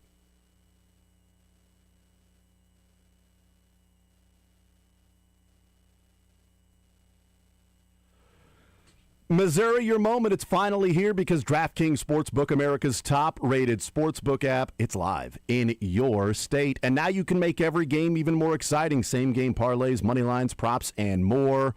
All from your phone, all safe, secure, easy to use. The live in-game betting, you can do that. You don't have to just drive over to Kansas to go and place a bet. Then you drive home, and not only can't do the live plays, you can't cash out in case you want to be like, let me just go ahead and take advantage of that. You can do it now. And Missouri fans, you know game day, the tailgates, the noise, the passion. Now with DraftKings Sportsbook, you can bring that same energy to every snap, every touchdown, every win. And right now, new Missouri customers can bet just $5 and get $300 in bonus bets instantly. No waiting, no nonsense, just pure action, powered by America's top-rated sportsbook app. Download the DraftKings Sportsbook app and use code 810WHB. New Missouri customers bet $5 and get $300 in bonus bets instantly. That's code 810WHB. The crown is yours in partnership with DraftKings Sportsbook. Gambling problem? Call 1-800-GAMBLER. 21 plus. Physically present in Missouri. Eligibility and restrictions apply. Terms at DraftKings.com/sportsbook. Bonus bets expire 7 days after issuance. For additional terms and responsible gaming resources, see sportsbook.draftkings.com/promos.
All right, we continue right here on Sports Radio 810 WHB, hanging out with Matt Derrick, Chiefs Digest. 41 is the mic. Matt, let's talk about I want to talk personnel. I know that you had mentioned a coach that I want to get into that I've talked about last night. I liked seeing people get more on the bandwagon of something that I've have and will continue to push. We'll talk about that. But wide receivers on this team. And Sterling's got a prior commitment, right, that he's going to go and do something, so he can't be in here to weigh in on this. But I wanted to ask him this. I'll ask him it later, see if he gets the right answer. Michael Darcy. I like the fact that there is a correct answer. Yes, to this question. Michael Darcy will weigh in on this one too. Do you guys? Can either of you guess? According to PFF and their numbers and their research. Can you guys guess which Chiefs wide receiver leads in separation versus man coverage? Separation versus man coverage. Which Chiefs wide receiver? Wide receivers. Wide receivers, that's it. And I will tell you that when you look at the plot graph, this Chiefs wide receiver is just ahead of Garrett Wilson, but right behind Amon-Ra St. Brown. I got an answer. I'll let Darcy go first. Tyquan Thornton? That was going to be my guess as well. Tyquan Thornton. He's not the best. He's just ahead of Garrett Wilson, but he is behind Amon-Ra St. Brown in separation versus man coverage. Do you want to guess as to who's last on the team in separation versus man coverage? Or even single coverage? Single coverage, man coverage, sort of the same thing, but not. But you get it. Want to take a guess? Is it Juju Smith-Schuster? Close. Juju is right there next. It's like neck and neck. It's a battle for last between Juju and this player. I'm between Rasheed and Xavier. So is it one of those two? It is one of those two. Okay. I know Rasheed's is way down from the last year or two. So I'll go with him. Rashee Rice. All right. Rashee Rice is last. Nailed it. Juju is right there, close. It's a battle for last, not last in the NFL, but last on the Chiefs. Also below average. So it's not just last on the Chiefs, it's below, that dashed line that you would see what the league average is. And I bring that up because we've wondered throughout the season when Xavier Worthy returned and Rashee Rice returned, Tyquan was effective and he was, productive and he was getting open, but then they just stopped using him. We're seeing them use him a little bit more. Is this an element of where the Chiefs coaches said, okay, Tyquan was doing that, but we know what these other guys can do, and then they put them in there, and Tyquan's doing those things, and they're going, okay, now the evidence in the game is saying we've got to do this more often and play him. Are we seeing that, or is there still going to be a stubbornness of, well, no, Tyquan isn't Xavier or Rashee Rice or Hollywood and the guys, so we're not going to do that. But it seems like when Mahomes is throwing it to Thornton, he's got some separation. I mean, it was a great play in the end zone to knock that touchdown away. Great pass. He had separation. Tyquan ran the quick out to the sticks in the game and caught the pass, the one that Xavier Worthy didn't run correctly earlier in the game. I wonder if they had Tyquan run that for a reason, because it was a beautiful timing route between Tyquan and Xavier Worthy. But do you think we're seeing them integrate him more now? Is it scheme-wise? What do you make of that, to where he's one of the best in the league at separation versus man coverage, is Tyquan Thornton? Yeah, and Tyquan's an interesting case study because, and especially right now this year, there is no doubt in that wide receiver core this season, the fastest straight line runner is Tyquan Thornton, because Xavier Ward is not 100%. Now, a number of those separation versus man is how fast Tyquan is, as opposed to Amon-Ra St. Brown is just an incredible JSN, Amon-Ra, incredible route runners. They create it that way. Tyquan is just, I'm going past you. Right. I mean, because there's some of his separation is just simply the fact that he's 10 yards behind you. Right, absolutely. So, I mean, they're not catching up. Look, that man's 10 yards away. That's pretty good separation. and that's also the reason why, like, Tyquan Thornton isn't a 1,200-yard all-pro receiver. I mean, he is, without a doubt, one of the fastest guys in the NFL. Maybe the fastest straight-line receiver in the league. I mean, that's why he gets that in open. pads. Even in pads. Yeah. Two faults with Tyquan. One, he's not a tremendous tracker of the ball. I mean, I think he's good. He's not. I think he's better than Worthy. I'm always going to compare people to Tyreek Hill. He's not Tyreek Hill, but Tyreek Hill was elite. Tyreek Hill was was like a goat. one of the greatest center fielders that you'd ever see there's play. no doubt. So I mean, on that scale, I mean, Taekwon would be 40 And yards you're away, right. He's away better from than Xavier. Yeah, he'd be 40 yards away from where the ball was going to land, and he would see it in the air and know exactly where it's going to land and be able to high point it. It's unreal how good Tyreek was. You could not overthrow or God. underthrow. It would be really hard to do either one. So Not good, Tyreek man. because So he can just good. make such incredible adjustments. But whereas like Taekwon is such a good straight line runner, he's not as fast when he has to change direction. So that's where That's true, yeah. that's why Xavier's got the potential to be a 1,000-yard receiver, and Taekwon might be like a 600 to 800-yard receiver. A good role player. Great role player. And I mean, and let's face it, I mean, when Rashee Rice came back, and well, once again, I mean, the Chiefs play a lot of 12 personnel. There's not that many times when they've got three receivers on the field. It doesn't happen that often. So when Rashee came back, people were going to lose. But there was no doubt. I mean, you look at the snap counts, and Taekwon's numbers starting in Week 6 just went. Yes. Yep. So Rashee coming back absolutely affected his numbers, even if they're not playing the same position. It's just that, guys move around, and now Taekwon kind of gets squeezed out. And if you're using Taekwon 20-some-odd snaps a game, and every single one of them is a 9 route, teams kind of figure that out a little bit. So, you got that issue. But you mentioned what the separation and man coverage, and here's, to me, the real challenge. And if you've watched the 22, which I know you have, how many plays do you see where if there's there's 5 targets on pretty much every play, but not always receivers. So let's say there's 4 receivers on every play. If there's not 50% of them that just simply run their route and then stop, it's amazing, because that's what seems to happen on every single play. Is that, and I mean, and I don't know if this is coaching, I don't know if it's players, I don't know what it is, but I mean, I made this joke a couple of weeks ago, and now I'm like even more serious about it. I would put together like an hour-long cut-up of Chris Conley and just show it in that receiver room every single day and say, this is your job.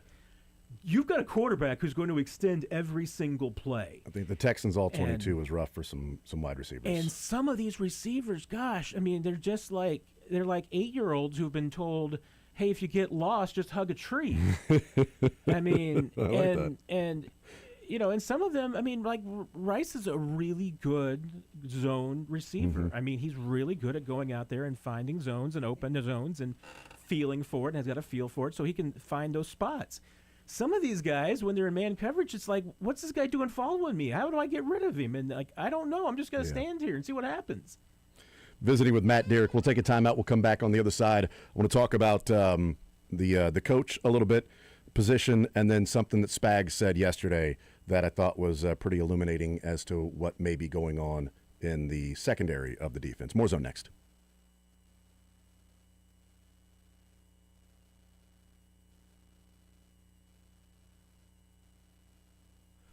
Guys, if you're out there and you are suffering from erectile dysfunction, it is the time for family, friends, intimacy, and if that is something that is causing you stress, then it is just going to make the problem even worse. Heartland Men's Health is here, and they can help. And you know what? Do yourself a favor, get yourself a gift for the holiday season, and go to Heartland Men's Health and figure out what's going on.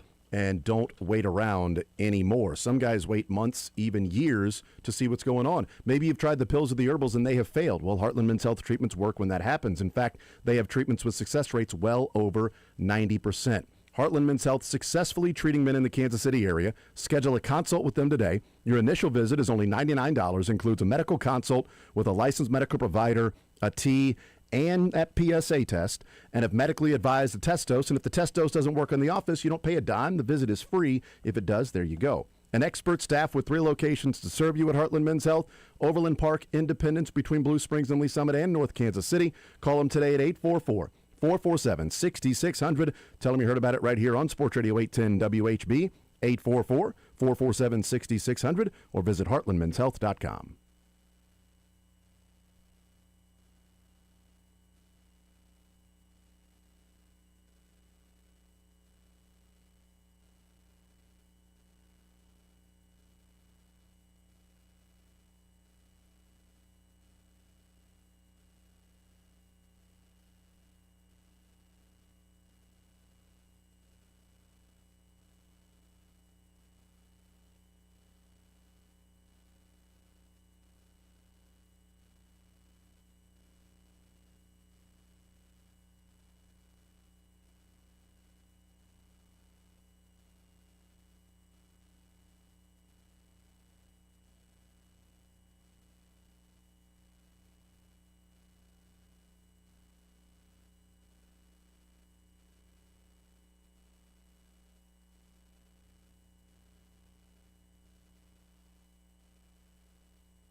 We have some breaking news on the baseball side, and that is the Kansas City Royals and third baseman Michael Garcia have agreed and are finalizing a 5-year contract extension with a club option for a 6th year.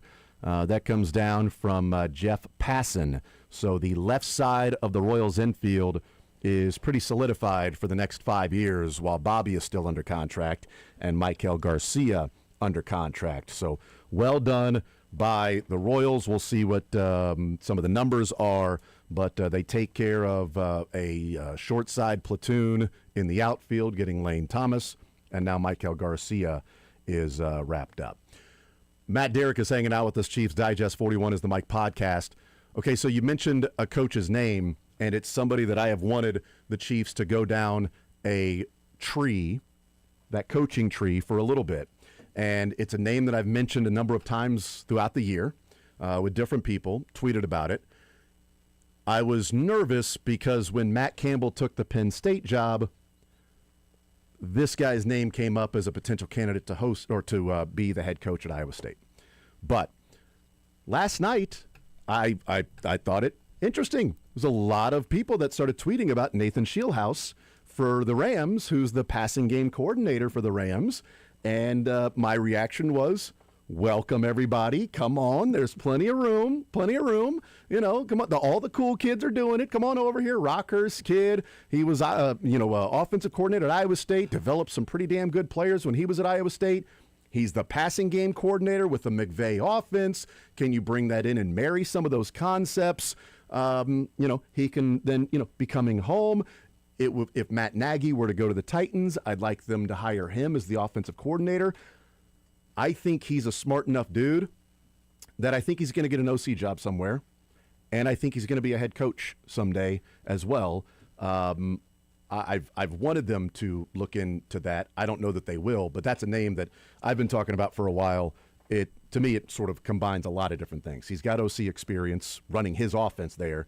Now he's around Sean McVay, coordinating the entire passing game, and you add that element into it. And he's a hometown guy, grew up a Chiefs fan as well. So, that would be pretty cool. Just a name that's out there that fits in the mold of somebody I'd like to see them go get. And he's a younger, fresh, smart, up-and-coming mind in football.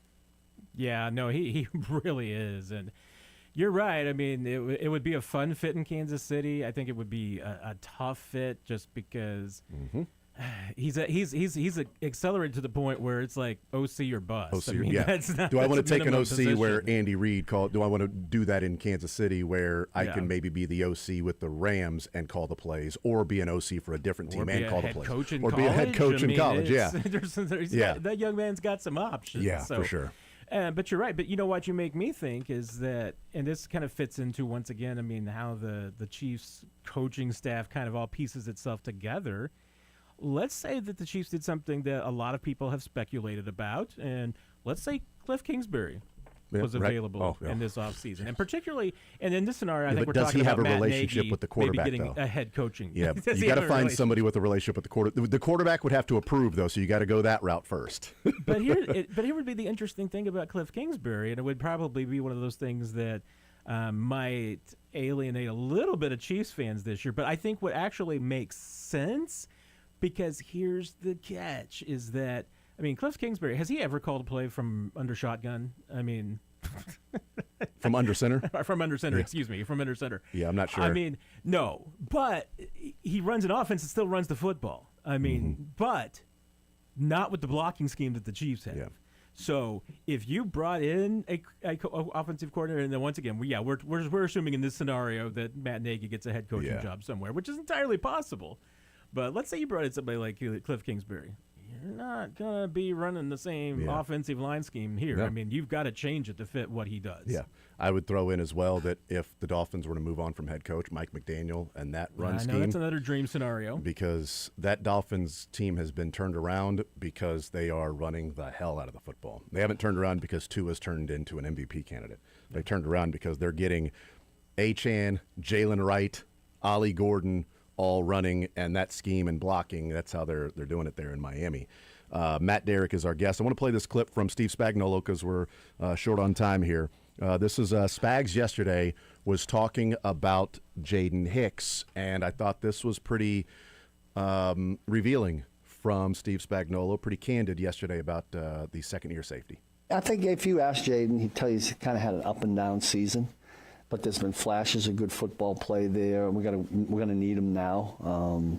We get down the stretch here. Mike Edwards is kind of, was a crafty vet, is filled in there. But, yeah, Jaden, listen, I've brought him in a couple of times, and, he's made some mistakes that I wouldn't have thought he would have made in his second season. But I like the way he gets himself ready for games, and hopefully we get some good play out of him.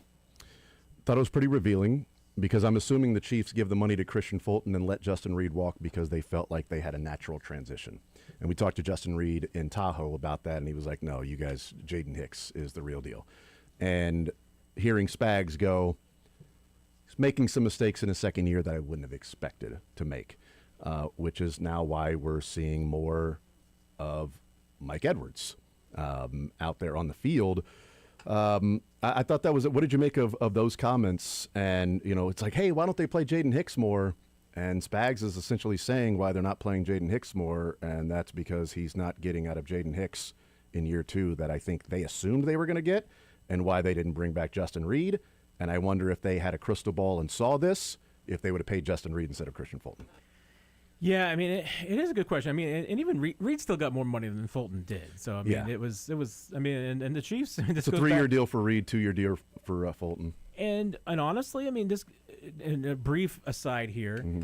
once again, I mean, if you want to go back about where the Chiefs' problems are this year, a lot of their problems do start with they went all in on a three-peat last year, Yeah. knowing and how many people I heard from last year that were like, I'm okay with Yeah. going all in on a three-peat if it means that this team's worse in 2025. I mean, that was the accepted payoff that trade-off that you were taking. It's history on the line, once in a franchise history to be able to do something like that. And and this is just another case of how, us as on the outside, not knowing what the plays are and why PFF is a nice but not perfect resource and everything because we don't know what's going on.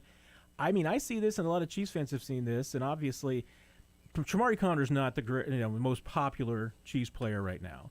But Steve Spagnuolo loves him. Yeah, he does. They love him. They feel like that he's their best outside McDuffie, he's their best secondary player.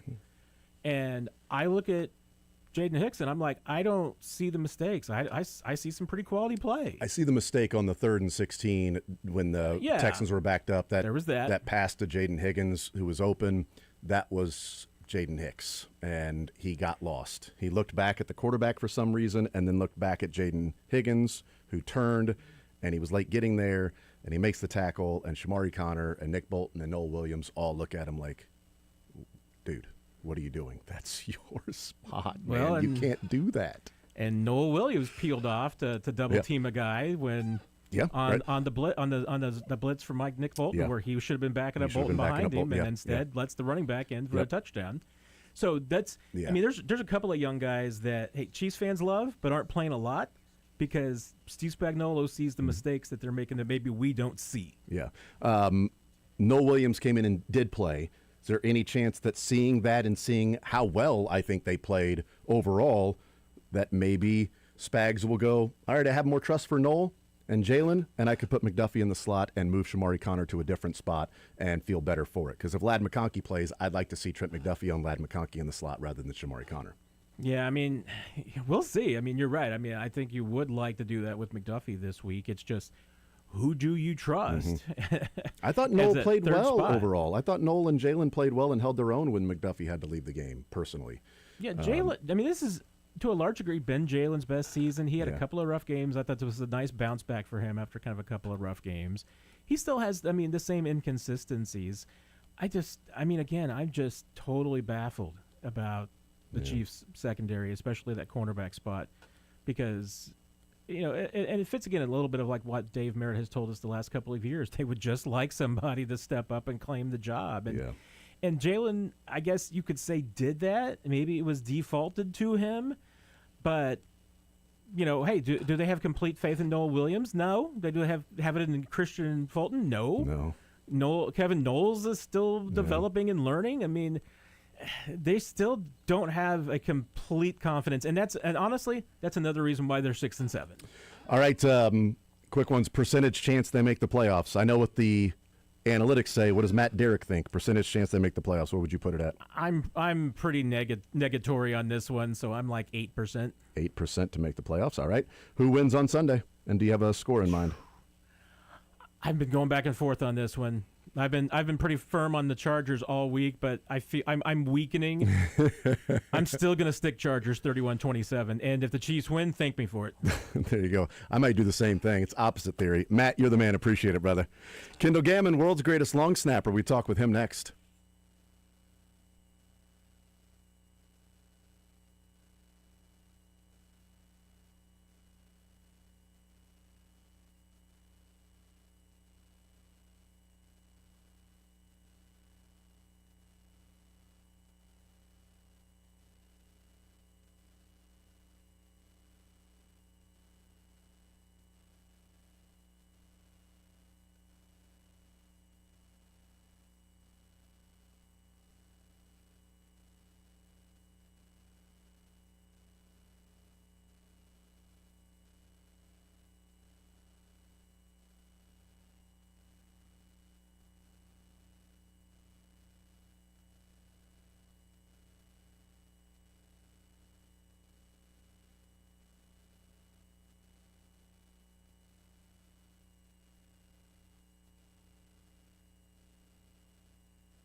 He has a different view of the world. Maybe because he spent 15 years looking at it upside down.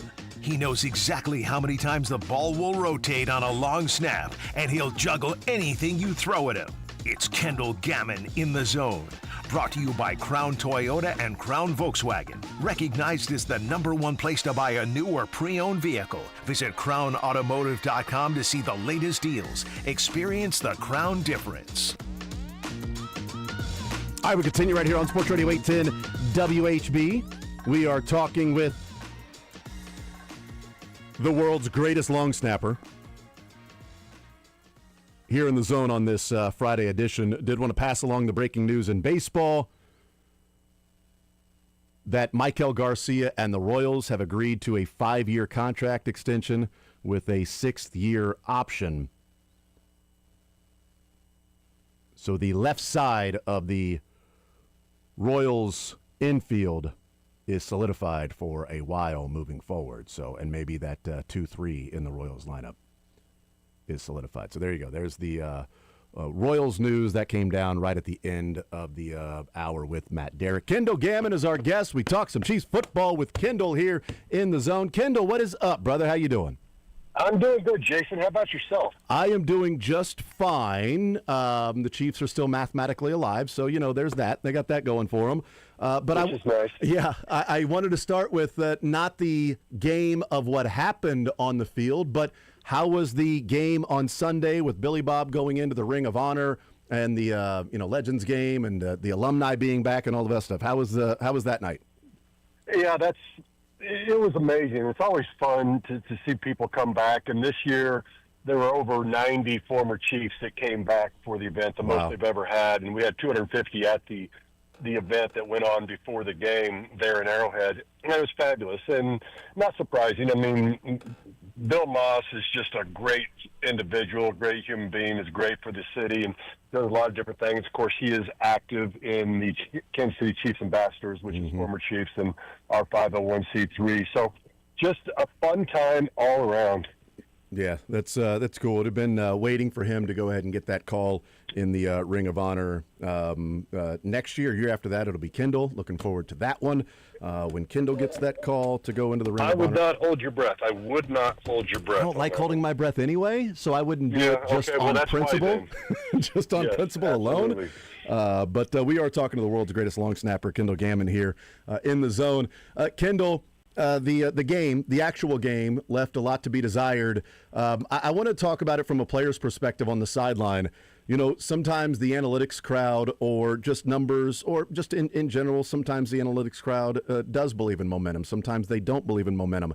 I don't know how you specifically quantify momentum. I think it's sort of a psychological, a confidence type thing to where you can feel like that other team is not necessarily answering the bell, or you feel like all of the energy is on your side.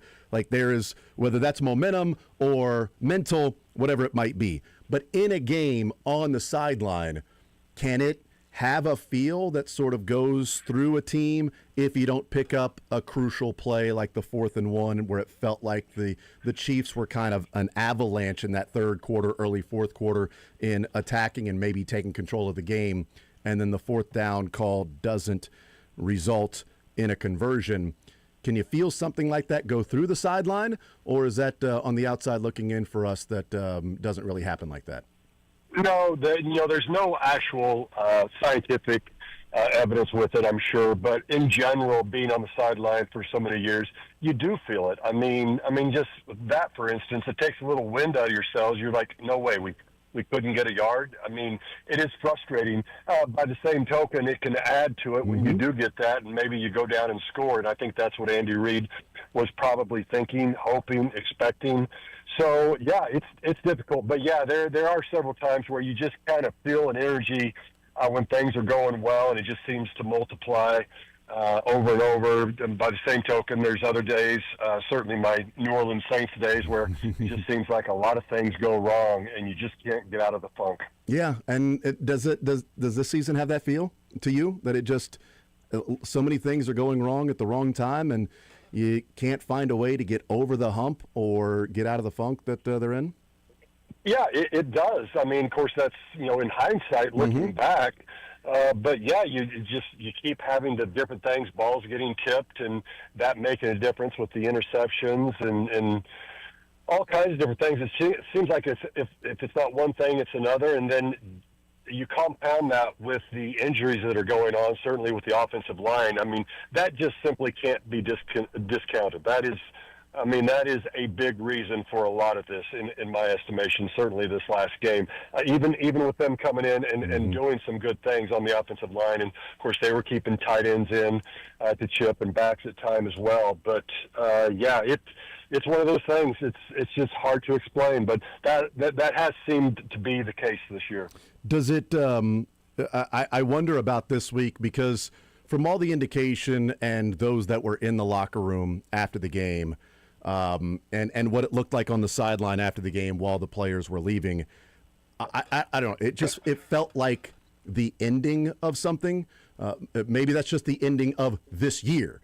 Maybe not the ending of a dynasty, but an ending of this year. But those that were in the locker room kind of felt like it was a little bit like a funeral, like it was a different down than just another loss. Almost like, what you would see with a playoff loss of like, oh my God, it's over. It happens that quickly. You're playing, and then all of a sudden you're done. But they still have games to play. Can a season like this or games like this, I mean, how can you keep it from being demoralizing to where you wake up in the morning and go, no, we're still alive. If we go and win these games, we can make the playoffs, and do it again when it just seems like the same things keep happening. How do you get up and continue to do that when it feels like it's been a demoralizing season of just the breaks aren't going your way, so it would be kind of easy just to go, it's not our year? I think the natural answer is just the leadership that starts with Coach Reed, but it trickles on down to Patrick, Travis, Chris, and guys like that have been around. They're the ones that everybody are looking at. But it is difficult. There's no doubt about it. But I think the other thing, too, is there's nobody in the NFL that doesn't have a tremendous ego, and I don't mean that in a bad way, but you've got to be confident in your skills and what's going on to get to this level. So it may sound weird, but it's not that hard to get back in there and get back to work, even when you think things aren't going well, because you know that you have the ability. I mean, you can look. I mean, I know it's been said a couple things each game. It's a couple different things each game, so they've all added up and been cumulative. But I mean, I can't get off the fact that I think this team is better than last year's team. On paper, in a lot of ways it is, but obviously the one main thing, which is the wins, not so much. So it's one of those deals where you just keep fighting no matter what's going on, and as long as you have a chance, you have a chance. And it's hard to imagine, even if the Chiefs run the last four and were to get into the playoffs, that they're built at this point in time to get 4 more games in a row. But crazier things will happen, and obviously the big thing is just winning the game Sunday, and that's been the focus each and every week here recently, and it's just not happening. It is definitely hard to explain, and I know it's maddening for Chiefs Kingdom. Yeah, you win the game Sunday, and what you would be setting up is a win against Tennessee, and then a home date against the Broncos, where, I think if you win Sunday, then you'll still be alive for the playoffs with that game against the Broncos on Christmas Day, because that would be before the Chargers had played the Texans. And if the Chargers were to beat the Cowboys, it would still be mathematically to where if the Chargers lost to the Texans and Broncos, if the Chiefs beat the Broncos on Christmas Day and then the Raiders, they would then be in, according to whatever happens with the Colts, which I don't think is going to be very successful for the Colts. Colts are 2-touchdown dogs this weekend. They are heavy underdogs next weekend. The Colts are already 3-point underdogs against the Cowboys. Not the Colts. The Chargers are 3-point underdogs against the Cowboys next week. So the odds makers, even though the percentage chance is low, the odds makers would say the next couple of weeks can put the Chiefs in position to where if the Chargers were to lose to either Houston or Denver and the Chiefs beat Denver and the Raiders, they would be in. But that's unfortunate what the position you're in. You don't control your own destiny, and you've got to rely on other teams winning. Kendall Gammon is our guest, presented by Crown Toyota, Crown Volkswagen. What do you hear when you hear a coach say, like Matt Nagy talking about the players in the locker room and the message and saying, you've got 4 games left, you've got a job to do. And yesterday, Dave Tobe saying, we have a saying around here, make plays. We've changed that to have fun making plays. Is there a glimpse inside to what's going on in the locker room when you hear some of those things from the coordinators of what the message is to the players? I don't put much emphasis on any of that. It's just maybe a different way of saying it. I don't know at this point of changing anything up is going to really do anything. Going back to your explanation of what needs to happen and for the Chiefs to make the playoffs or whatever, anytime it's a copy of War and Peace that's being read in terms of length to figure out how you make the playoffs, it's not going well. Yeah. So I thought our interview was going to be done before you had a chance to get through everything that needed to happen. But crazier things have happened, i.e. 2006 when it's New Year's Eve and we're having a party as Chiefs, the season's over, and Herm Edwards has already talked to us about that, not making the playoffs, and lo and behold, everything happens to where we do make the playoffs. Crazier things happen, and that's why you just continue to get on with your life. And as Herm used to say, that's why you play the game. So, it is what it is. As far as what you're talking about with Tobe and Nagy, I don't know, maybe just a little bit different wording, but to me, I don't pick up much from that because you're making plays. Have fun making plays all the time. It is. You make a play, it is fun. So things like that, to me, semantics. Yeah, I just, again, I'm not in the locker room, and, we try to, hear what the coaches are saying, and can we filter out or, translate what maybe the coaches mean. But when I hear Matt Nagy say, to the players, hey, you got a job to do, that's just like, man, I don't know. Did you have to say it last year that, hey, guys, let's get ready? You got a job to do out there on the field. Just sort of, I don't know. I thought maybe it might be a peek into the mindset of the Chiefs that kind of are having a tougher time getting it back ramped up this week after a devastating loss to the Texans while their season is still alive. No, I'll jump into that. And, I've heard plenty of coaches say that even when we're doing well and playing well. I mean, because that is the thing. You do have a job to do. Right? Because the fact is, even in wins, and I know you know this, but even in your win, things didn't go well. And you're getting criticized and critiqued on things that you didn't do the right way. And you hear things like, listen, you got a job to do. I mean, I know we won in this, but you didn't do what you need to be doing right there. You weren't where you're supposed to be when you were supposed to be there doing what you've been coached to do. Things like that. So to me, it doesn't ring as true. But what you said also is exactly right, which is you don't get to hear everything. You're just trying to translate. I mean, we, and I say we now as the media, we are the conduit between the players and the coaches and the fans. And so that's all we can do is try to translate the best we know how. That's why I wish, honestly, coaches would be a little bit more, I don't know if it's forgiving, but just understanding of the questions that are asked, because lots of times the guys asking the questions, we have a pretty good idea of what's going on. We're asking it so the fans out there who have so much interest in everything want to know as well. What do you make? It's an interesting perspective now for you being on that side for so long, and then working with the Chiefs radio network and being around the Chiefs and working in the media at times, and being on this side of that sort of the song and dance, the Q&As that happened after a game. That, Rashee Rice and Xavier Worthy and Hollywood Brown, it's been talked about this week of, dipping out early before the media got in there, and it's their right. They don't have to talk. And Travis Kelce was in a daze for a while the media was in there and not talking and sitting there at his locker with his uniform still on. Obviously, this loss hit him pretty hard, even the way he was talking in his podcast on Wednesday. Obviously, the loss is still resonating with him, how tough that was. And he dresses, and then, people around, and he's like, have a good night, guys, and leaves and doesn't talk, whatever. It's their right. But how do you view that to where, I don't know if it's better or worse with Kelce or those other guys, but with the players that the last 2 weeks, Rashee Rice has ducked out before the media was able to get into the locker room, and he's had a couple of big drops the last couple of weeks. Is there an obligation from a player's perspective from the fans' viewpoint of talking, or is it, I don't have anything to say to you, I'm pissed off anyway, and I'll probably say something I'll regret, so I just got to go home and cool down?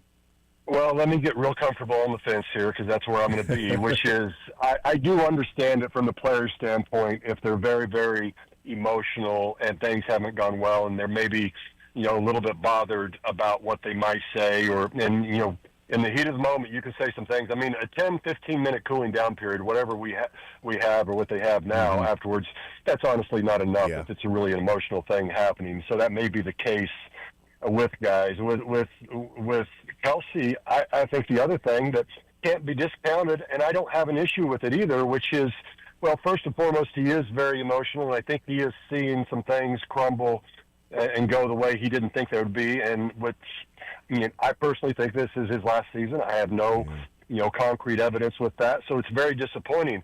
The other thing, too, is he's got a podcast on Tuesdays or Wednesdays or whatever, and that information is very, very much coveted, and so there's a monetary side of things there, and I don't think they do, but the NFL definitely can't get mad at people for trying to monetize information. That's for certain. So I think that's part of it. And when it comes down to it from the fan standpoint, though, as I said earlier, reporters, media asking the questions, that's how we hear about it. So it is an obligation, and you have to do it every so often. But sometimes I'm really squarely on the fence here. It goes both ways, and some people you can do it. I was always happy to talk to the media. It's just that they didn't want to talk to me. So I didn't have that issue. But oftentimes, and I've been around all these stars in my 15 years, when they get asked so much all the time, and sometimes it's with misintent, or there's been misintent before, or things that happened that shouldn't have in terms of how they were quoted, that can get frustrating after a while. No, and Anthony Sherman was on yesterday, and I understand it from a player's perspective. I do, where he said, so the media comes in, Rashee Rice stands there, so what happens? They walk up and say, what happened on the drop pass?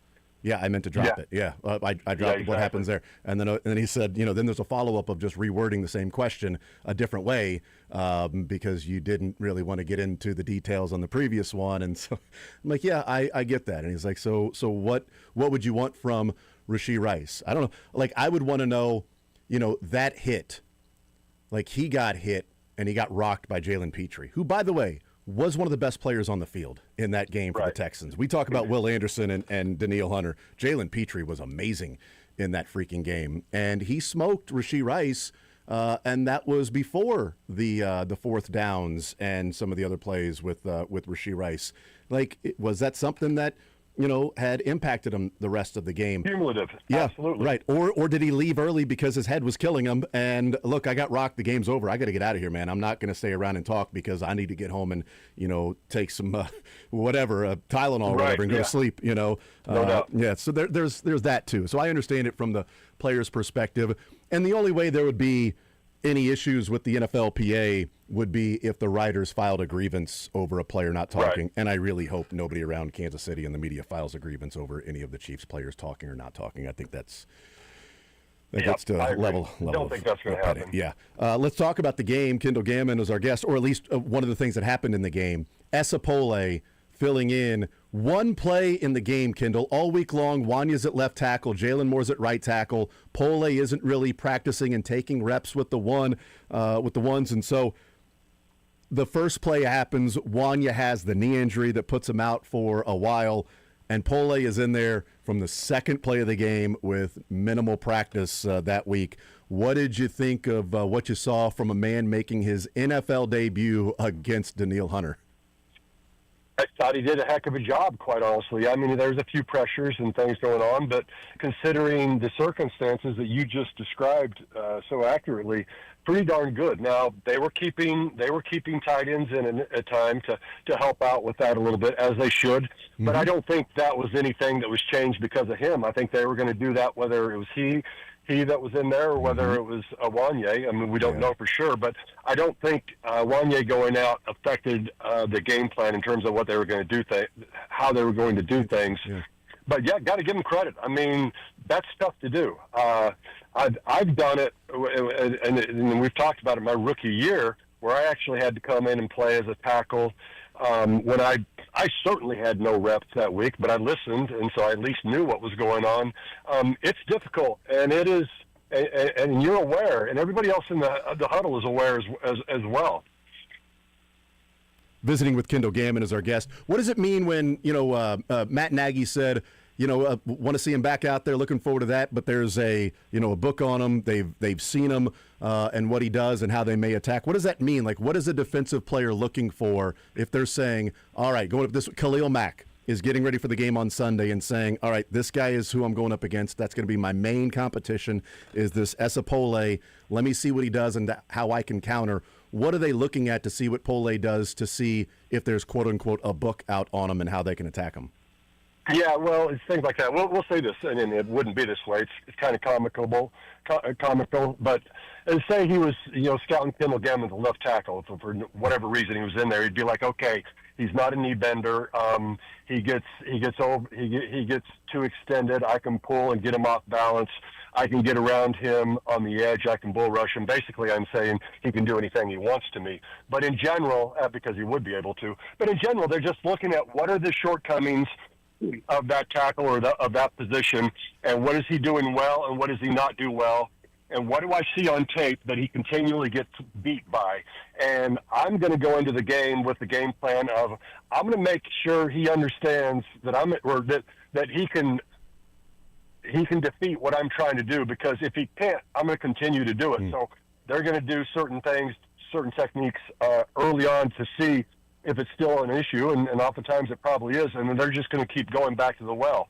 If that's not the case, they're going to do other things. I would say from a standpoint of offensive coordinator, defensive coordinator, you're going to look at how groups work. So if you're on the defense, you're going to say, okay, is he out there, but how does he handle a twist? Does he know that if his guy hesitates a little bit, then comes around to the inside, that he's got to all of a sudden slam the guard right there and make sure that there's no penetration, and then give the guard the ability to get off to his right on the inside and pick up the looper, things like that. That's what's going through. That's the books that you have on the players and what they're doing.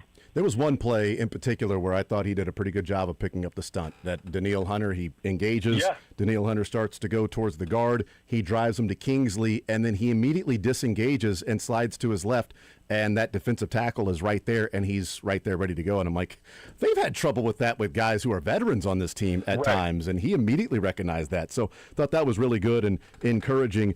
Kendall Gammon is our guest, presented by Crown Toyota, Crown Volkswagen. Kendall, have you heard this clip from Mitch Morse on the podcast with Kevin Clark? I have not. Okay, so let's take a listen together. And Mitch Morse, who was playing center for the Buffalo Bills, this is something that happened in the game that he's describing. Let's take a listen here. The funniest thing that I think I can talk about with putting names is in 2023, I was feeling a little under the weather, so I got 2 IVs, and they called ringer bags, so it's extra salt. And I'm in a play action pass in the fourth quarter, and I just deuce my pants quickly and violently, and I just run off the field, and they somehow know. And I go into the concussion tent, and I've had a bunch of concussions in my career, so my family's like freaking out. And then I come out, play a game later, and they called it a wardrobe malfunction. So if you ever see something that says a wardrobe malfunction on a report about a medical thing, that's someone who deuced their pants. How often does this happen, Mitch? Not to you, but how often do guys deuce their pants? I would say, I think my last year in Buffalo, we had 5 guys deuce their pants, maybe 3 or 4. The Holy Spirit just takes over sometimes. Kendall. Also, he said he had to rush off the field because he didn't want to do that to Josh Allen. He was playing center at that time. Is that unspoken by the players that doesn't leave the sideline? Hey, Mitch. All right, wardrobe malfunction. Do not let people know that, brother. This is a player-to-player thing that is off the record of what happened, man. You don't let people know that a wardrobe malfunction means I pooped my pants. I haven't heard it. First of all, Deuce Your Pants, just classic. That right Violently, yeah, he did. Violently, absolutely. Like we needed help figuring that one out. But no, there's no real unwritten rule that I remember. I can only remember one person, one teammate, my years with Pittsburgh, who had that issue once, and otherwise, no. And man, that's. You know what that is? That's a lot of information. It is. What that is. It is, man. You get 2 saltwater, IVs, and that could do it. There you go. Wow. So but you know what? It's very caring of him to not do that to Josh Allen. And I thought it was funny. He said, I ran over to the side. He's like, blue tent, they knew exactly what was going on. They were ready. They had the blue tent out, ready to go. How did they know? He said he didn't even know. He said, I don't know. They knew. But they just knew and had to get over there and get a different wardrobe to go for Act 4. Man, this feels like a thing I had no idea happened, and I wish I didn't know happened. Well, yeah, exactly. You can't unhear that. You're exactly right, Sterling. But you know what? It's life, man. It's life. Things happen in life. Yes. All right? You're out there playing. You're pushing and pulling, and you're grunting, and you're exerting all of your force, and things happen, man. He was under the weather to begin with, right? But you got to go. That's a gamer. That's a gamer. He knew what might happen in the game. He knew he was under the weather. He knew he might have had a stomach bug. He knew he needed the IV to be able to play that day. So there might have been an idea. Maybe that's why the team knew. Because they might have also had an idea of, hey, at any moment we need to be ready for a wardrobe malfunction with Mitch Morse. Get the guy some Depends before he goes out there then, right? Well, depends. Is that legal? Is that a wardrobe that the NFL will allow? You got to have your socks a certain height. You better not have white pants that game. They wore white pants. They had white pants that game. But it was a wardrobe malfunction. Kendall, what do you think happens on Sunday? Let's hope the Chiefs don't continue to do that down their leg over the last 5-6 weeks. What do you think happens on Sunday? Do they win and keep this season breathing, at least for another couple of weeks? Well, first and foremost, obviously, I hope no one violently deuces their pants. After that, and you didn't think I wasn't going to go there, but after that, I would say I don't know why, but I'm still going to go Chiefs 21-17. I just feel like this Chargers team isn't what their record says it is, and I just feel like the fact that they went in overtime last week, turning the ball over 5 times, or turning them over, they should have won by more. So that's how I see it going. Maybe that's more hope, but that's what I've got. Kendall Gammon goes deuce 1-17 over the Chargers on Sunday. Kendall, you're the man. Appreciate it, brother. Enjoy the football. We will talk next week about a 7-7 football team getting ready for the Tennessee Titans. Thank you, brother. You bet. Take care. Absolutely. There's Kendall Gammon. Great stuff from him, presented by Crown Toyota, Crown Volkswagen. We'll take a break, come back. More Zone next.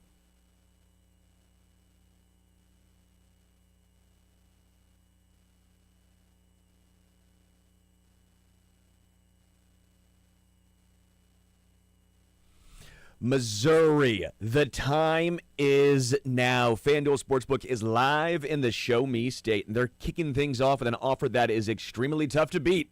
Right now, new customers can bet $5 and get $300 in bonus bets, win or lose. They do great profit boosts and everything all year long.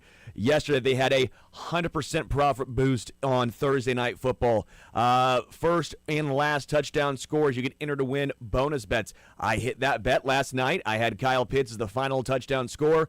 Boom, just like that, I ended up with $131 in bonus bets right into my FanDuel account. Yeah, I'm putting on some NBA tonight because it's not just football. Football, hockey, basketball, anything that you want, most of the things that you want, you can bet it all on an app that's safe, secure, and super easy to use. So, download FanDuel today or head to FanDuel.com/Missouri and join in on all the excitement because Missouri, it's time to play your game with FanDuel.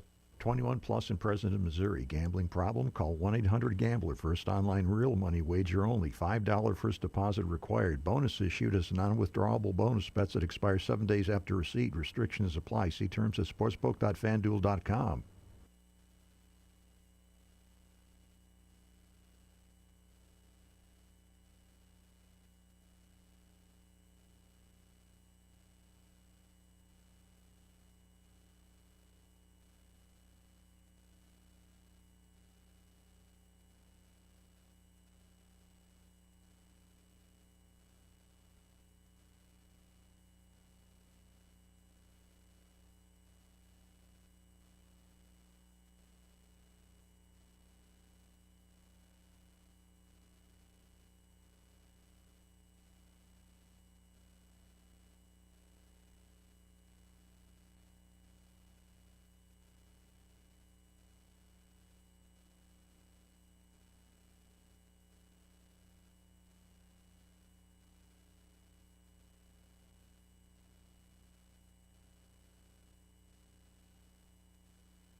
Thank you to Kendall Gammon. We'll hear from Andy Reid. A Fast Friday coming up at 1 o'clock.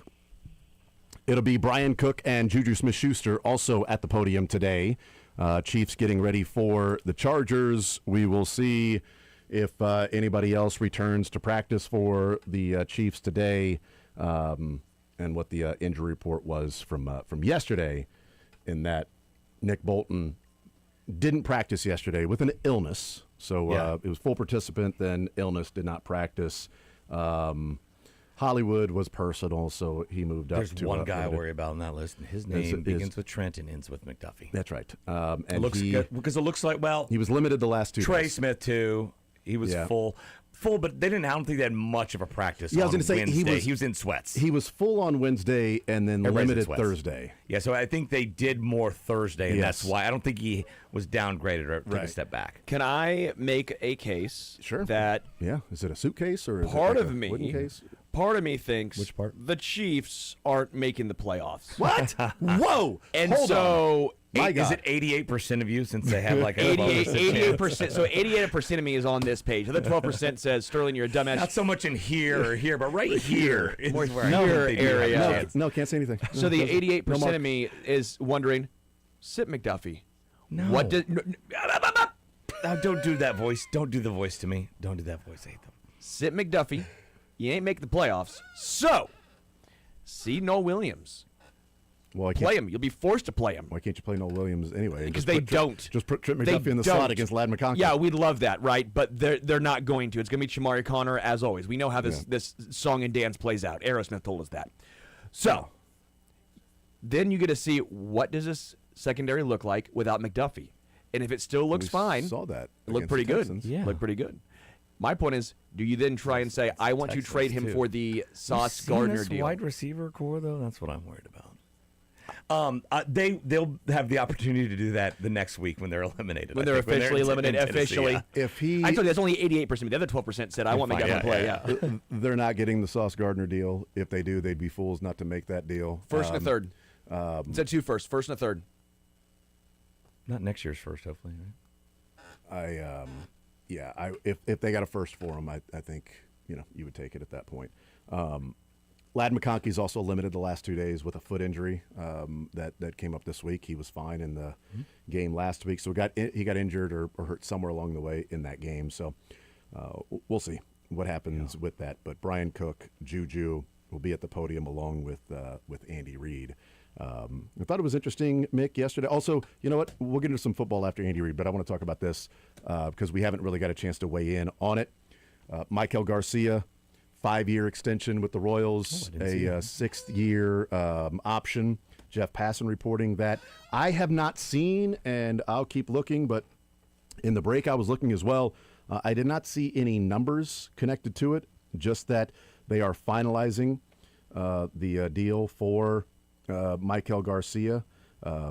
So the left side of the infield for the Royals is going to be solidified for the next 4 or 5 years with Bobby and Michael Garcia. So they clearly believe that this year for Michael was not a fluke. That this We're is going to love who he's this gonna until be. he hits 259 next year. Absolutely. It's a great deal until he regresses. No, I'm good with it. Even depending on what it is, because they bought out the years, the years of arbitration, and so it's probably not in it. We don't know, but more than likely not an insane contract. It's just going to be a pay raise for Michael, and then you know that he's here in KC. You're getting at least a guy who is going to give you maybe the best or a top 3 third base defense in all of baseball. Maybe Brian Hayes is the best defender, but that guy can't hit at all. That was like last year's Michael or 2024's.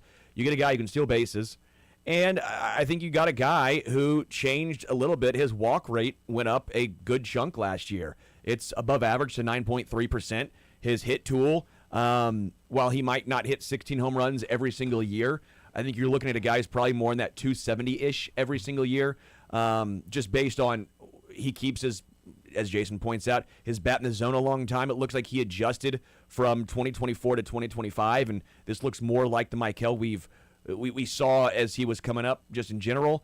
I like this deal a lot, and to me it makes a lot of sense for a guy to solidify that left side with him and Bobby, and it does feel like the Royals are somewhat going in this year. What do we think it's going to be yearly? I don't know because it's buying out 2 years of free agency. So the final 4 years of arbitration and then 2 years of free agency. So you'd have to take into the Royals and his agent have probably come together and said, this is the projected arbitration number.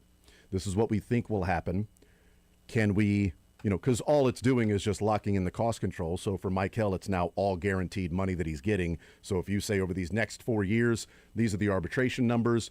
At his age, what he would sign as a free agent, these are those two, and this is the money that we'll come up with. I don't know what it would be around because I'm not really sure what he would have started to get in arbitration over the years if he keeps progressing like this with 4 more years of arbitration. I bet I'll be fine with it considering Lane Thomas can make $5 million in a year. And what, Yastrzemski's getting 11 or whatever. 11 and a half, 2 for 23. Yeah, I'm probably good if it's like 15 a year for Michael or whatever. Right. I don't know if it's going to be that much. I think it might even be like 5 for 50 or whatever it'd be like with the...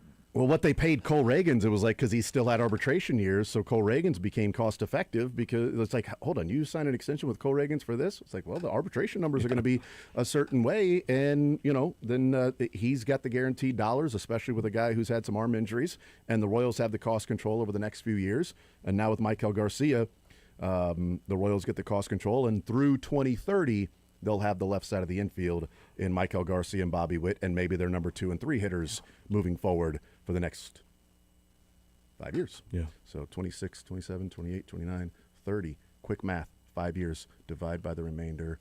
Square root 5. Yeah. 5 is the number. So. Yeah, still seeing no. I'm trying to check everywhere. I'm still seeing no numbers. I pulled up the story from Jeff Passan, and he talks about what they did with Lane Thomas. Talks about other guys, signed through 2030, 4 years arbitration, covers 2 years of free agency, and then also offers this little nugget in there from Jeff Passan that the Royals have been active on the trade market too, looking to acquire another outfielder. They have discussed acquiring Jarren Duran from the Boston Red Sox and inquired about pitcher Mackenzie Gore and infielder C.J. Abrams from the Washington Nationals. Yeah. Though the talks haven't yielded a deal yet.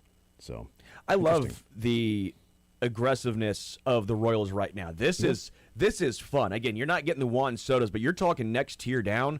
I mean, there was talks of Ketel Marte, right? There's been talks of, I get the tier down from that, would be Brendan Donovan, but you're talking about C.J. Abrams and McKenzie. I mean, you're talking about some studs, and I can't remember the last time the Royals have been in these sort of conversations. I like the aggressiveness. And again, you've built yourself for the future with Michael and Bobby on the left side, but also you're saying we want to win now.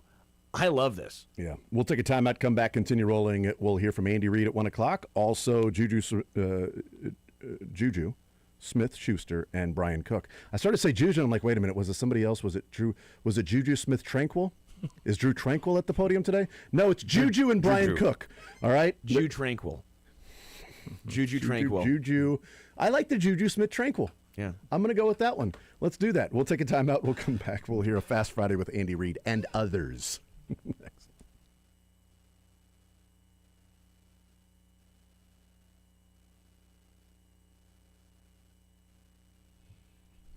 Missouri fans, your moment finally here. Missouri fans of your state or just Missouri residents. I don't know. You can be a Missouri fan, too. You can be a resident of Missouri and be a fan of somebody else. I'm not sure. But your moment is finally here because DraftKings Sportsbook, America's top-rated sportsbook app, it's live in your state. And now you can make every game even more exciting with same-game parlays, money lines, props, and more. All from your phone, all safe, secure, and easy to use. And Missouri fans know about game day, the tailgates, the noise, the passion. And now with DraftKings Sportsbook, you can bring that same energy to every snap, every touchdown, and every win. And right now, new Missouri customers bet just $5 and get $300 in bonus bets instantly. No waiting, no nonsense, just pure action. Powered by America's top-rated sportsbook app. Download the DraftKings Sportsbook app and use code 810WHB. New Missouri customers, bet $5. Get $300 in bonus bets instantly. That's code 810WHB. The crown is yours in partnership with DraftKings Sportsbook. Gambling problem? Call 1-800-GAMBLER. 21 plus. Physically present in Missouri. Eligibility and restrictions apply. Terms at DraftKings.com/sportsbook. Bonus bets expire 7 days after issuance. For additional terms and responsible gaming resources, see sportsbook.draftkings.com/promos.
All right, wrapping up this hour, we'll continue hanging out with Mick Schaefer, presented by Advent Health Sports Park at Blue Hawk. We've got Andy Reid, a Fast Friday on the other side of the break with Juju Smith-Schuster and Brian Cook. We will hear from them. We were just at Advent Health Sports Park on Wednesday. Yeah, my son's birthday party was there Wednesday. Yeah, night. we went there. It was very cool. That's right. I got the invite in the mail, but I couldn't make it. Yeah, it was really cool. That I had to do radio that day. Oh, yeah, that's right. You did do radio that day. It was a tough day. You can't do both. No. I did radio that day. I did a radio interview from Advent Health Sports Park at Blue Hawk. It was impressive. Yeah, thank you. Jason was a you have no grinder. idea. Jason was grinding there. Yeah. By the way, did you see that Brady Cook is going to start MIZ, on baby. Sunday for the Jets against the Nice. Jags? Take that.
All right, we continue right here on Sports Radio 810 WHB. Let's head out to One Arrowhead Drive, a Fast Friday with Andy Reid right now. All right. The guys that didn't practice today were Brown, Wanye Morris, Trey, and then Jawan. And then everybody else went out and did their thing. McDuffie was out there practicing. So look for the challenge of playing the Chargers. Good football team. We know that. Again, we look forward to playing right here at GH Field, Arrowhead Stadium. So with that, time's yours. Fair to expect the line that finished last game would maybe start this game, just considering some of the injuries. Say that. Say the line that ended offensive line. Yeah. Sorry. Yep. Did Trey have a setback this week, or just not ready to? No, just not ready to go. He worked through and pushed himself, but I don't think he's quite there. Talk about Essa and how well he played in a tough spot last week. Now he's actually getting practice and all that stuff. What's he look like for you, like meeting rooms and on the field getting his reps? Yeah, no, he's going about his business the right way. This will be another test for him. Obviously, they got a good defensive front, and so we'll see how he progresses here. But he did a nice job last week for sure. Yeah. And is Hollywood personal again, or? Yes. Yeah. Do you expect it to be available Sunday? So? No. We've talked a lot about like the attitude going into this week, and now you're not to the game yet, but you're through the week. Have you seen everything like you'd like to see out of these guys as they approach this in this kind of different circumstance? Yeah, no, like the way they've gone about their business. They've worked hard this week, and like they always do. I mean, they put forward an effort to get themselves better, and that's all you can expect from a head coach standpoint. So. You've got a couple of options, obviously, on the practice squad to be a swing tackle, but would Kingsley be considered your next guy up if you had another injury tackle? He can work out there, yeah. Yeah, we got Chew that can do the same thing, so, yeah. Okay, thanks, Coach. Thank you. Good, yep. All right, there you go. We'll hear from Brian Cook or Juju Smith-Schuster, whoever is up next. We'll hear from both of them, but not sure who will be next there. Trey Smith, Jawan Taylor, not practicing and will not play this weekend, so the offensive line will be the offensive line we saw against the Texans. Esapole, Kingsley, Creed, Caliendo, and Jalen Moore there. And Hollywood Brown, who has been out this week with a personal issue, didn't practice either day, also not practicing today. Andy Reid saying Hollywood will not play this weekend. So a personal matter, Hollywood Brown is out on Sunday. I wonder if we see more, or at least an opportunity for Jalen Royals. We might see Royals, or is going to be just more Tyquan Thornton. It's a good idea. No, I mean, if somebody's going to have to be active, right, and in that spot, I would hope that it would be Jalen Royals. See what he has. Not sure. Or they get Remigio more involved. Also not sure. Maybe they have Xavier Worthy run some of the Hollywood Brown routes. I'd like to see that. Not sure. Royals on a heater. So we want to see Jalen Royals. Right, Lane Thomas and Michael Garcia. Yes. Yeah. And while we wait for Juju or Brian Cook, the Michael Garcia numbers are out. It will be 5 years, $57.5 million. So right around $11.5 million per year for the next 5 years for Michael Garcia. Even if the sixth-year option is picked up and he reaches every incentive that's a part of it, an escalator, it would be 6 years, $14 million. Here's Juju Smith-Schuster. Last week, and some of the younger receivers, had some drop issues. What's your advice to them after a game like that? I mean, just you're gonna have tough plays, and my advice to them is just to shake it off, next play, move on. Not everything's gonna go your way how you want it to go. It's the job. It's very high powerful stress job. So in those situations, my advice to those guys is just, hey, man, move on, next play mentality. We're going to need you back. We're going to come back to you, and we're going to keep coming back to you because that's just the way it works, right? When you have so much trust from the coaches and players and your teammates to just go out there and just do your job, that's what's expected. So, they handle very well and getting, like I said, extra catches on the jug machines, working with Pat and all that too as well. Juju, you're a naturally positive guy. I guess what little things have you done to maybe keep your teammates up during this time? Yeah, I mean, dude. For me, like I've been in worse, situations, and I feel like being here and being around this organization, they felt a lot of positive, in the past year, and I think for me it's more so just keeping the energy up, keeping it, don't lose our personality, and that's one thing that Coach Reed talks about is that don't lose yourself, in times like this. Teams, they tend to, kind of go, all over the place, but staying here, staying close together, and when it's moments like this is when you really get to know one another, and I think that's what it's all about. So the vets kind of already know how it is, and like I said, me being a positive guy in the room, just being able to keep that energy up. And all they know, like on top of that, all they know is like win, right? Because that's all. Yeah. Is it tough keeping them like focused mentally?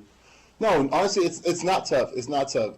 I think what it is that when you come to an organization like this where they've experienced win after win after win, the expectation is so high, so everyone is so much harder on themselves to just be that standard, to be that bar, to be the guy that sets that bar very high, and to be a part of that. Because you see guys like coming to work every single day, putting in the work.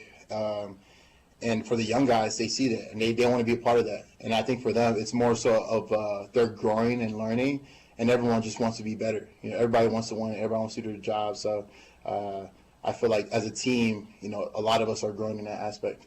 Do you feel that during the game? I mean, does that add pressure during the game? You guys are always playing pretty significant games. Yeah. I mean, dude, you look at our team, and we've been to Super Bowl multiple times, and everyone's going to give their best against us. So it's ourselves to feel like, they're going to get their best, we got to play our best. And not every game is going to be a game where, the offense has 500 yards or the defense has 4 turnovers. Like, it's not going to be always pretty. So in no sense, I think for a lot of us, it's, like I said, it's more so that, in these situations, in these times, you grow in those aspects. Couple more. Thanks, Juju. All right, there's Juju Smith-Schuster and his press conference. Brian Cook coming up here, but a lot of talk about Juju, who's a very positive individual around the team. What's the advice? How does he go about keeping the other guys positive? Advice on dropped passes and things like that, that you're going to have to, just get over that and get to the next play. Here's Brian Cook.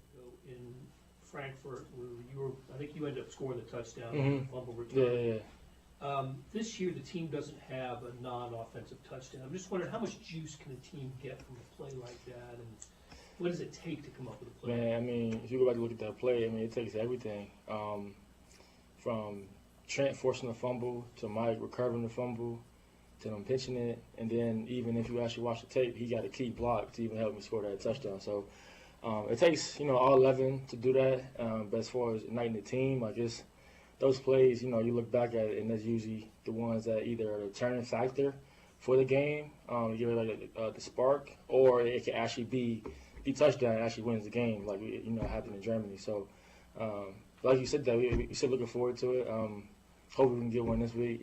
That definitely like one of the best moments as a defensive player to get a touchdown on defense. So, Ryan, the locker room obviously, and to be expected, was tough after the Texans game. How do you feel like you guys have turned the page, from being down to just realizing you still have a percentage chance here, and all you have to do is win? I mean, first, self-evaluation. I mean, I feel like, not just as professional athletes, but as humans, it's very hard to do. Understanding, the areas that we can maybe struggled at, or, we had issues at before, and learning from it. But at the end of the day, our hope and our confidence, the fact that we did it before. So it's not like something we're doing something that we haven't done before. It's more just sharpen the tools, tighten the bolts, and moving forward. How much changes mid-game when Trent goes out for you personally in that situation? I know you're not the exact same position, but just moving guys around a little bit there. I mean, as a competitor, not really too much. I mean, as personally, that's my guy, so it's always nice to have him on the field. But for us, it's next man up. I know I went down that same year actually with the Germany year. Went down and Mike stepped up, and we won the Super Bowl that year too. So. We trust the guys that's out there, whether it's a rookie or whether it's a vet, making sure we're on the same page. Because it's a team sport, you know what I'm saying? So, how tough was it for you to miss some of that Dallas game? Very tough. very tough for me. You know, you dream about playing on Thanksgiving, things like that. But it's a self-evaluation. Like I said before, work how I went better at as far as my preparation. You start to think about everything at that point, and then understand too. Sometimes things just happen. You know what I'm saying? It's just more just situation where you're not asking, why me, but instead you're more seeing like how this helped me in the future. So I feel like now I'm using that for good. It was unfortunate, but I get a chance to still go out there and play. So I'm still appreciative for that. How have you seen Jaden Hicks grow this year? I know maybe it's been a little bit slower development than maybe he would have wanted, but what are some of the signs that you see him maybe progressing in the future? I think maturity. We applying pressure to him a little bit more knowledge of the game, more knowledge of ball, as far as the defense, that aspect too. And it's just being mature and falling into the brotherhood. A lot of guys come from different places, different walks of life. As a rookie, you're just trying to figure everything out. But I feel like now, he's kind of embedded into what we have built here from our rookie year. That's the kind of thing we're trying to keep going. Camaraderie, especially the defensive back, is definitely big. You know what I'm saying? Because when the Bulls are flying, it's kind of a lot goes on the defensive side as far as making sure everybody get the right checks and in the right position. But for him, I'm proud of him. Happy that he's moving forward. He had some struggles, but in the day I feel like it's all a learning path for him, and I'm excited how. Just seeing how he's handling it, it gives me a lot of happiness for him. You know what I'm saying? So. You guys Todd and then Zach. You mentioned all the things that had to happen for that play a couple years ago to score a touchdown. It seems like every time there's something that could happen good this year, it just bounces the wrong way. It's just kind of like that. Yeah. I guess getting that feeling during the games. I mean, what's that like? Kind of the emotional side of it. I understand too. Any given Sunday, we get paid just like the other team get paid. You look back last year when everybody was doubting us, so they're taking away our wins. We was winning about 1 point here, 1 point there. This year maybe it's a little different, but that's okay. Sometimes in life you get punched in the mouth, but the true, how can I word this? The true measurement of who you are as a person is when you get knocked down. You know what I'm saying? How you stand back up, how you kind of. Not resurrect yourself, but kind of redeem yourself in that matter. Stuff like now, we kind of redeem ourselves. We've been on the top for so long now. People are kind of counting us out, and it's kind of fun to be on this side of it. And you mentioned like the brotherhood with the defensive backs and all that. You guys are pretty tight, like off the field too. Is that even more important now when things aren't going well to kind of still do things and all that? Yeah, for sure. Like I said, it probably went the way we wanted it to do, but seeing how we're responding. I don't think too many teams in the NFL can respond the way we're responding. You see people kind of crumble, whether that be a team, whether that be you as an individual. When you get hit with adversity in life, like how do you respond is more of a testament to who you are as a person. So I feel like the grit that we have as a team is really showing. Obviously with the media, you guys are having your own perspective, but internally, I'm very happy and pleased with what I'm seeing internally. Maybe it didn't come to fruition just yet, but. It's a lot of good things that's happened behind closed doors. Last one's out. How big of a loss was Chris Roland Wallace? Yeah, it was big. Just for him as far as learning the defense. I understand he had a lot of talks too, mentally, spiritually, things like that. But like I said before, everybody's journey is different. So maybe he had to go through that. I had an injury my second year as well that set me out. But seeing how he responded to that too was, I said, one of the things that's adding the hope and the confidence in our team is he's still in there, still putting on a smile, still laughing. He kind of the upper person in the locker room, especially with the DBs. That man, just seeing him smile and give us all a reason to keep fighting. Thanks, Brian. Yep. Thanks, Brian. All right, there's Brian Cook, and yes, that CRW injury has changed some things for the Chiefs, and playing slot and him being on the IR now, getting injured in practice, which sucks. A couple of weeks ago, before that Colts game, or before the Cowboys game, whichever one it was, that he got injured in practice. Unfortunate with that, but it has changed the rotation a little bit. Shamari Connor now playing more slot, and we've seen that other guys having to play different roles. Trent McDuffie left the game. Other guys having to play different roles there as well. We'll take a timeout, come back, continue rolling. We'll talk about this game coming up this weekend, get some predictions in. We got the cuts before the show is over as well. We continue rolling. More Zone next.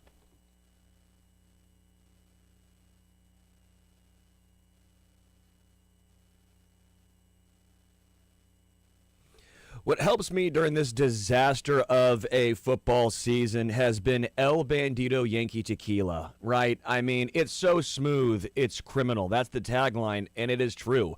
as a non-traditional tequila guy, I love it because you don't have that brutal bite that a lot of tequilas have. I don't have to do the whole ordeal of, hey, man, give me a lime. I'm going to need some salt. No. Neat on the rocks in a margarita. You name it. This is the tequila for you. An ultra premium tequila made from 100% Blue Weber agave from the highlands of Jalisco, Mexico. So what you can do on the Kansas side, go to El Benito Yankee Supplies at Justin's of Lenexa or Lenexa J&L Spirits and Wine. That's an OP. Missouri side, you can go to Gomer's on 103rd or Macadoodles in Lee Summit. You can always find it at your local Price Chopper as well. And you can now break out the Bandito at the bar at Grinders KC in Leavenworth and with Stretch downtown. So make sure you get yourself a cheesesteak and a nice glass of El Bandito Yankee Tequila at Grinders today. So smooth, it's criminal.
All right, we continue right here on Sports Radio 810 WHB. Jason Anderson with you, Sterling Holmes, Michael Darcy, Mick Schaefer hanging out with us. He is presented by Advent Health Sports Park at Blue Hawk. We were there on Wednesday night. Sterling won the he won the laser tag. He was telling everybody that on Thursday that he won laser tag on Wednesday and set the record on Twins? Papa shot. Oh, sorry. How many? 83. Wow, That's nice. pretty good. And It was he's not go off the backboard. Or you go I'm a straight in? swisher. I'm a He's not a backboard guy, and he set the record. 75. Well, in fairness, my friend in his house when he was growing up had a Papa shot in his room. Oh, you're a ringer. And so we played all. We But figured still, there's all different like types of Papa shots, right? Yeah. All different. His was a distances little and all that, and we- different size of rims and we figured the basketballs and all strategy that, yeah. behind it. You would have to deflate the balls just a little. You don't. Oh, Tom Brady over here. Did We're you Tom deflate Brady. the balls out there? I brought my own thing from home, and I made sure. I put my basketball shoes and my shooting sleeve on. No, and I will all say of that. at Blue Hawk, the basketballs are deflated. Okay. You're not going to be dribbling them, so they're Well, deflated. it's smart. It's course better that's for you. gonna help. Right, I know. You Yeah. want them if they're fully pumped. That's what they do at carnivals, and then you're screwed. If you Yeah. go to the If you're boardwalk, a good shooter, you can do it. I'm not. It's not a problem at carnivals for me, but maybe for you. But let's hey, get to I won the big SpongeBob at Santa Monica Beach. Okay. I did this. My dad tried to prove a point to me when I was like 12. And he goes, and you beat him? He goes, I'm proving a point that these don't work and that it's all a scam.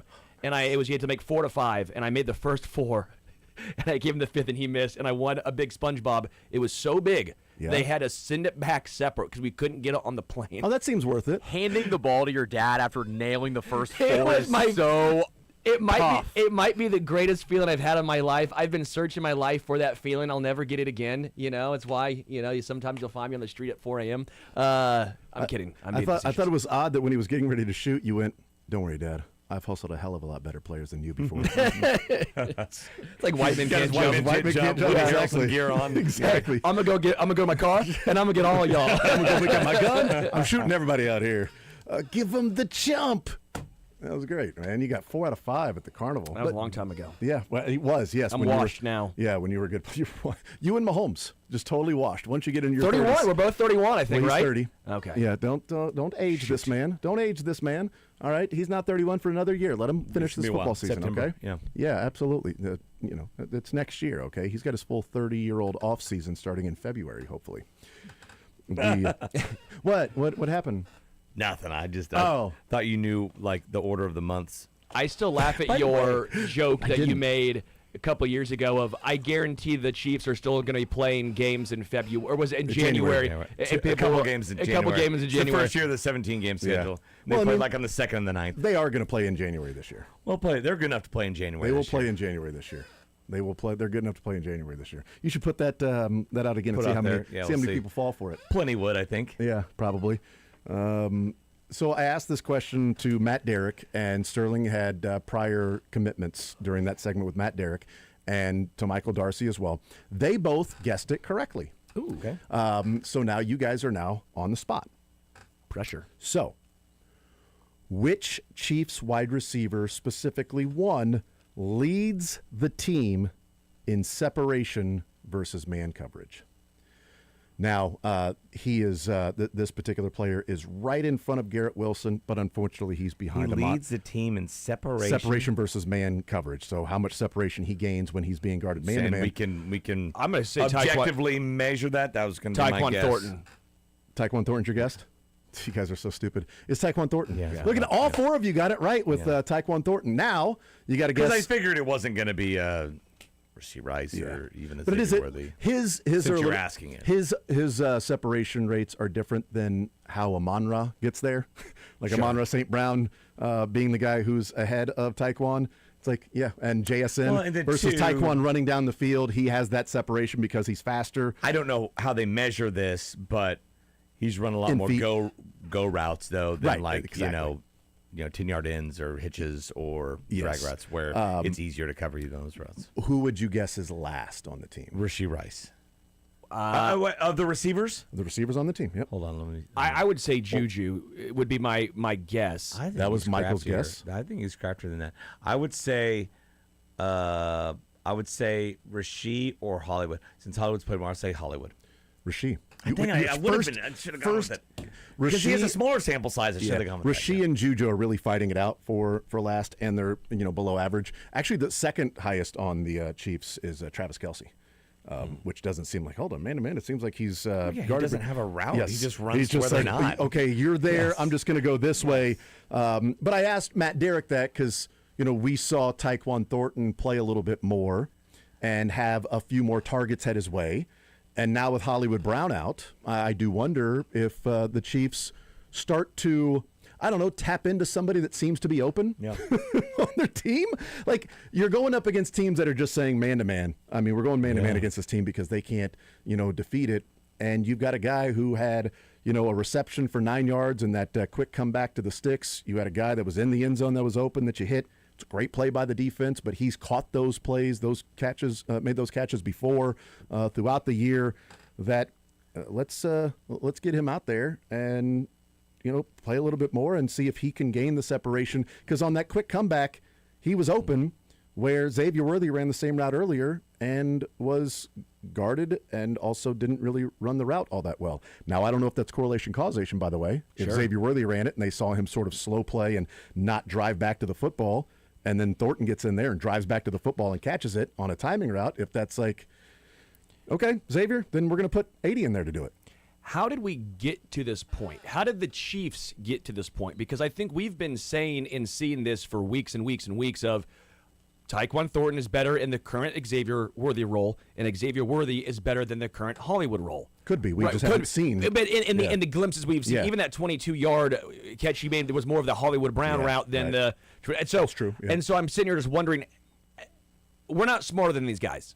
I'm not saying we're smarter than Andy Reid, but we see this, and it seems so obvious, yet they won't do it. Well, it depends on what we're smarter. Like, I think I'm smarter at how the radio station and the electronics work behind the scenes than Andy Reid. I think I am smarter than him. And so I can say, subject of football. So I can say I am smarter than Andy Reid when it comes to the technical side of the radio station. But then we also have to take a look back, and this is why I think that Connor Embry sometimes gets – I'm not saying he's been great. I'm not saying he's the answer. I'm also saying I don't think he's the full problem, because this has been going on long before Connor Embry took over as wide receiver coach, right? And for all the regression that we've seen from Rice and Worthy, we've seen progression from Tyquan Thornton. So it's a mixed bag, right?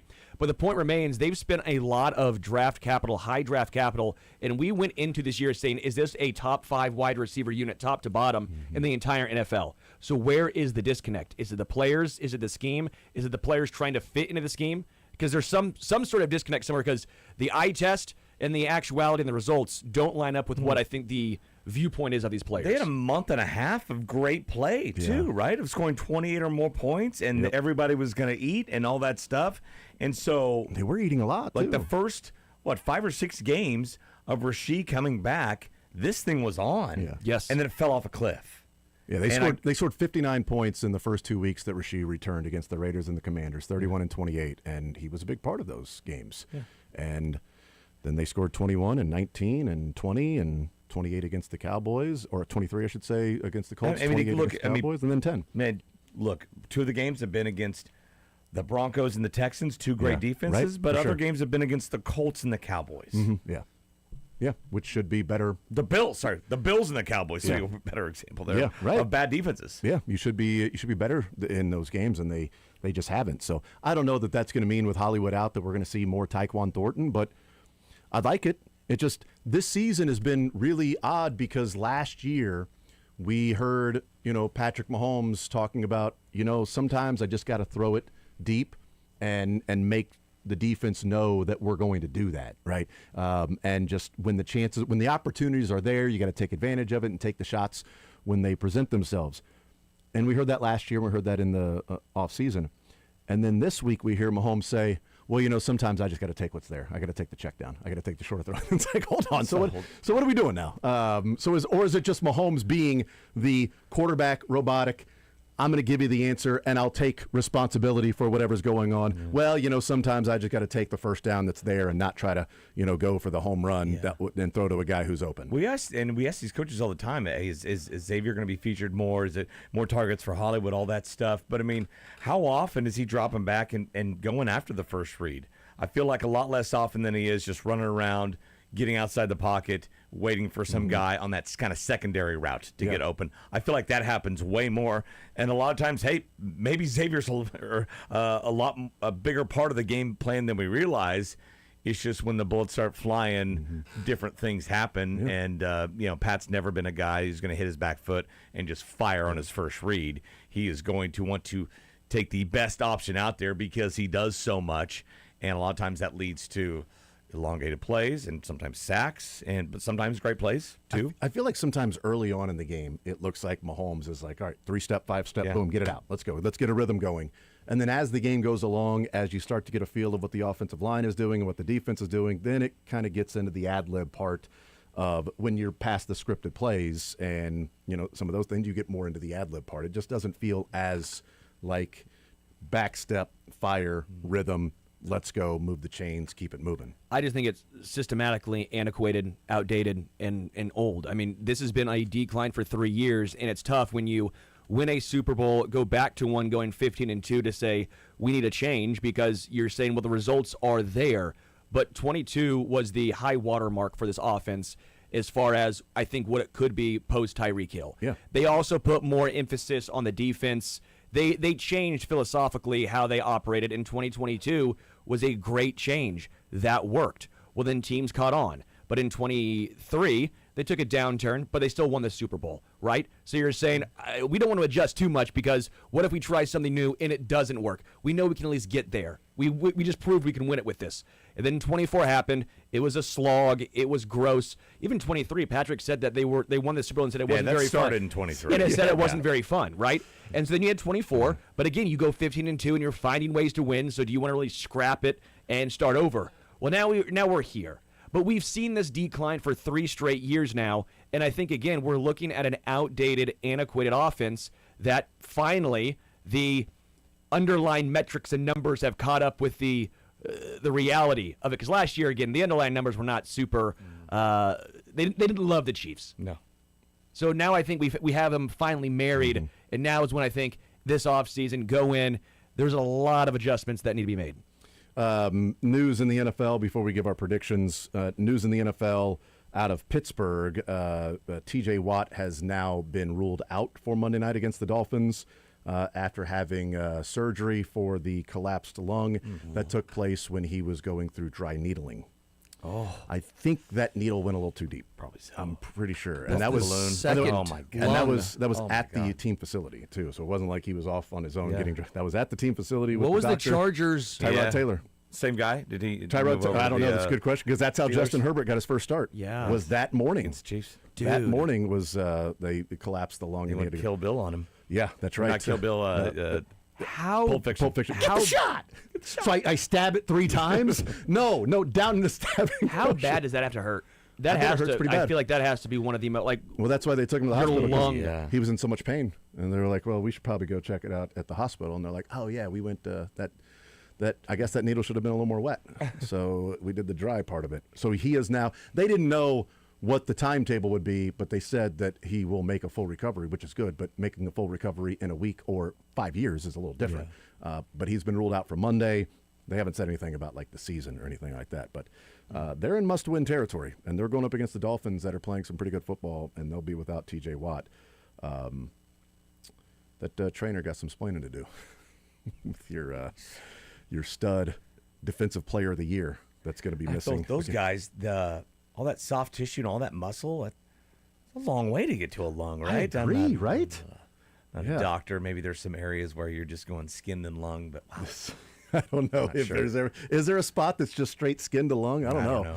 All I know is my wife I had have 3 C-sections. I got to see as much as I wanted of all 3. Right. There's a curtain there. You can take your head back. It's not just skin and baby. Oh, really? No. There's other skin stuff and in there? a lot of organs. Then the Gross. baby. Yes. Oh, wow. I don't Yes. like this conversation. Okay. I will pass out. All right, great. Yeah, I might as well. Let's pass out predictions here. What do we think is going to happen in the game on Sunday afternoon? Traveling from the West Coast, short week for the Chargers, physical game, 10 a.m., their body clock time, all of those things. That is surprising to me. That usually doesn't happen. It's typically like it's a primetime game with Chiefs and Chargers lately. Yeah, It's at been least that. a 3:00 game. Right? So Sterling, let's start with you, Sterling. Let's start with you, bud. What do you think? Defense does their job. Okay. Offense does not theirs, but it'll be just enough. 6 field goals for the Chargers, 20-18. 6 field goals. I love it. 20-18. 20-18. 6 field goals for the Chargers. Go get it. Cameron Dicker had 5, I think, last week. Make it 6. Obviously, then Chiefs would win 20-18. There we go. Got you down. Michael? I think the Chiefs ended their season last week. I got 21-17 Chargers. 117 LAC. Mick? Chiefs will be checked out. 27-21 Chargers, the exact same score as it was in Brazil. I have this, I've been pretty pessimistic this week and worried about the matchup and all of that stuff. That's what I said going into that Cowboys game. And I'm like, you know what? I feel like I'm a little more confident in this one. You know what? What happened? Texans, I feel like they're going to be able to get it done 16-13 against the Texans, which, by the way, they could have been pacing for. Fool me 8 times, shame on you. Fool me 9, can't get fooled again. We're not going to get fooled 9 times. Fool me 9 times. 9 times. At this point, this is on you. Yes. I clearly don't understand what we're doing here. You're fooling me. Why I don't do you get keep it. fooling me? You're a jerk. Yes. What I'm saying is, still shame on there's you. an old Texas saying, we're not going to get fooled 9 times. All right, it's an old Texas saying that we have. I've got the Chiefs 21 and the Chargers 24. Don't say the losing score what's up? first. What? Sorry. Mick, you were at 21-27 Chargers. Darcy's got it 17-21 Chargers. And my only pet peeve in Sterling has it 18-20 Chiefs. I'm the only one that still believes. Well, here's the thing. Shouldn't. I'm going opposite theory No, because I'm 0 for 5 in this 5-game stretch because I picked them to lose against the Colts.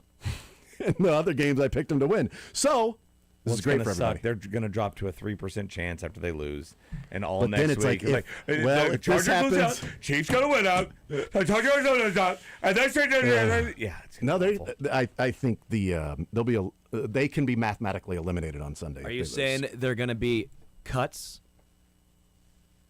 Yeah, you could say that they would be cut from the playoff picture if I was just trying to get to cuts. they do not win on I wanted a chortle Sunday. So there we go. We will we'll take a timeout. We'll come back, continue rolling, and we will play the cuts on the other side of the break. More Zone next.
All right, let's get to the cuts as we wrap things up on this Friday edition. Take it away, Michael.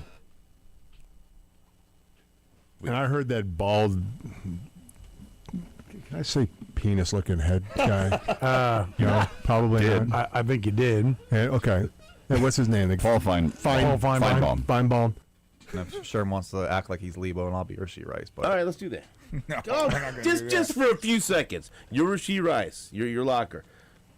You're Todd Lebo, Sports Radio 810. Come on, ask him something.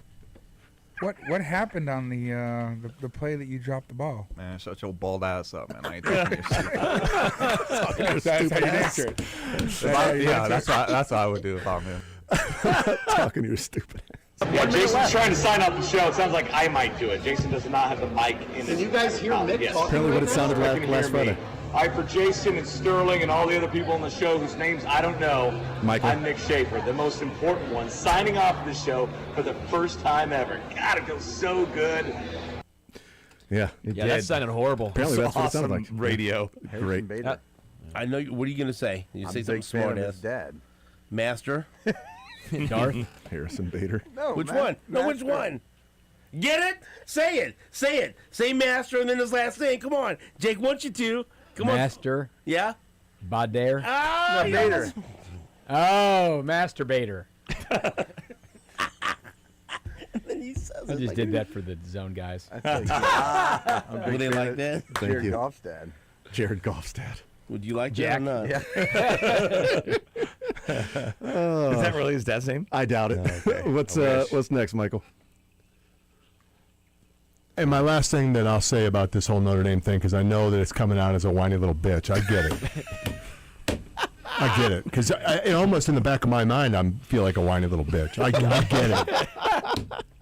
Yeah, listen, there's a lot of people out there that don't know or had never played or don't have any concept of anything but sit in mom and dad's basement and break down film. Yeah, just losers. Oh, you're running a high corner because the corner sitting outside. Why does he talk with Shut that? your ass up. Why does he talk with that voice? Fat ass boy. Drink another Mountain Dew, loser. No. Trying to beat that thing. Drink another Mountain Dew, loser. Apparently that's the sign of a loser. I don't know. Woo. All right, so that wraps up a Friday. I'm going to head home and get some Mountain Dew. Start Head to the basement. Head to the basement, tweeting about post routes.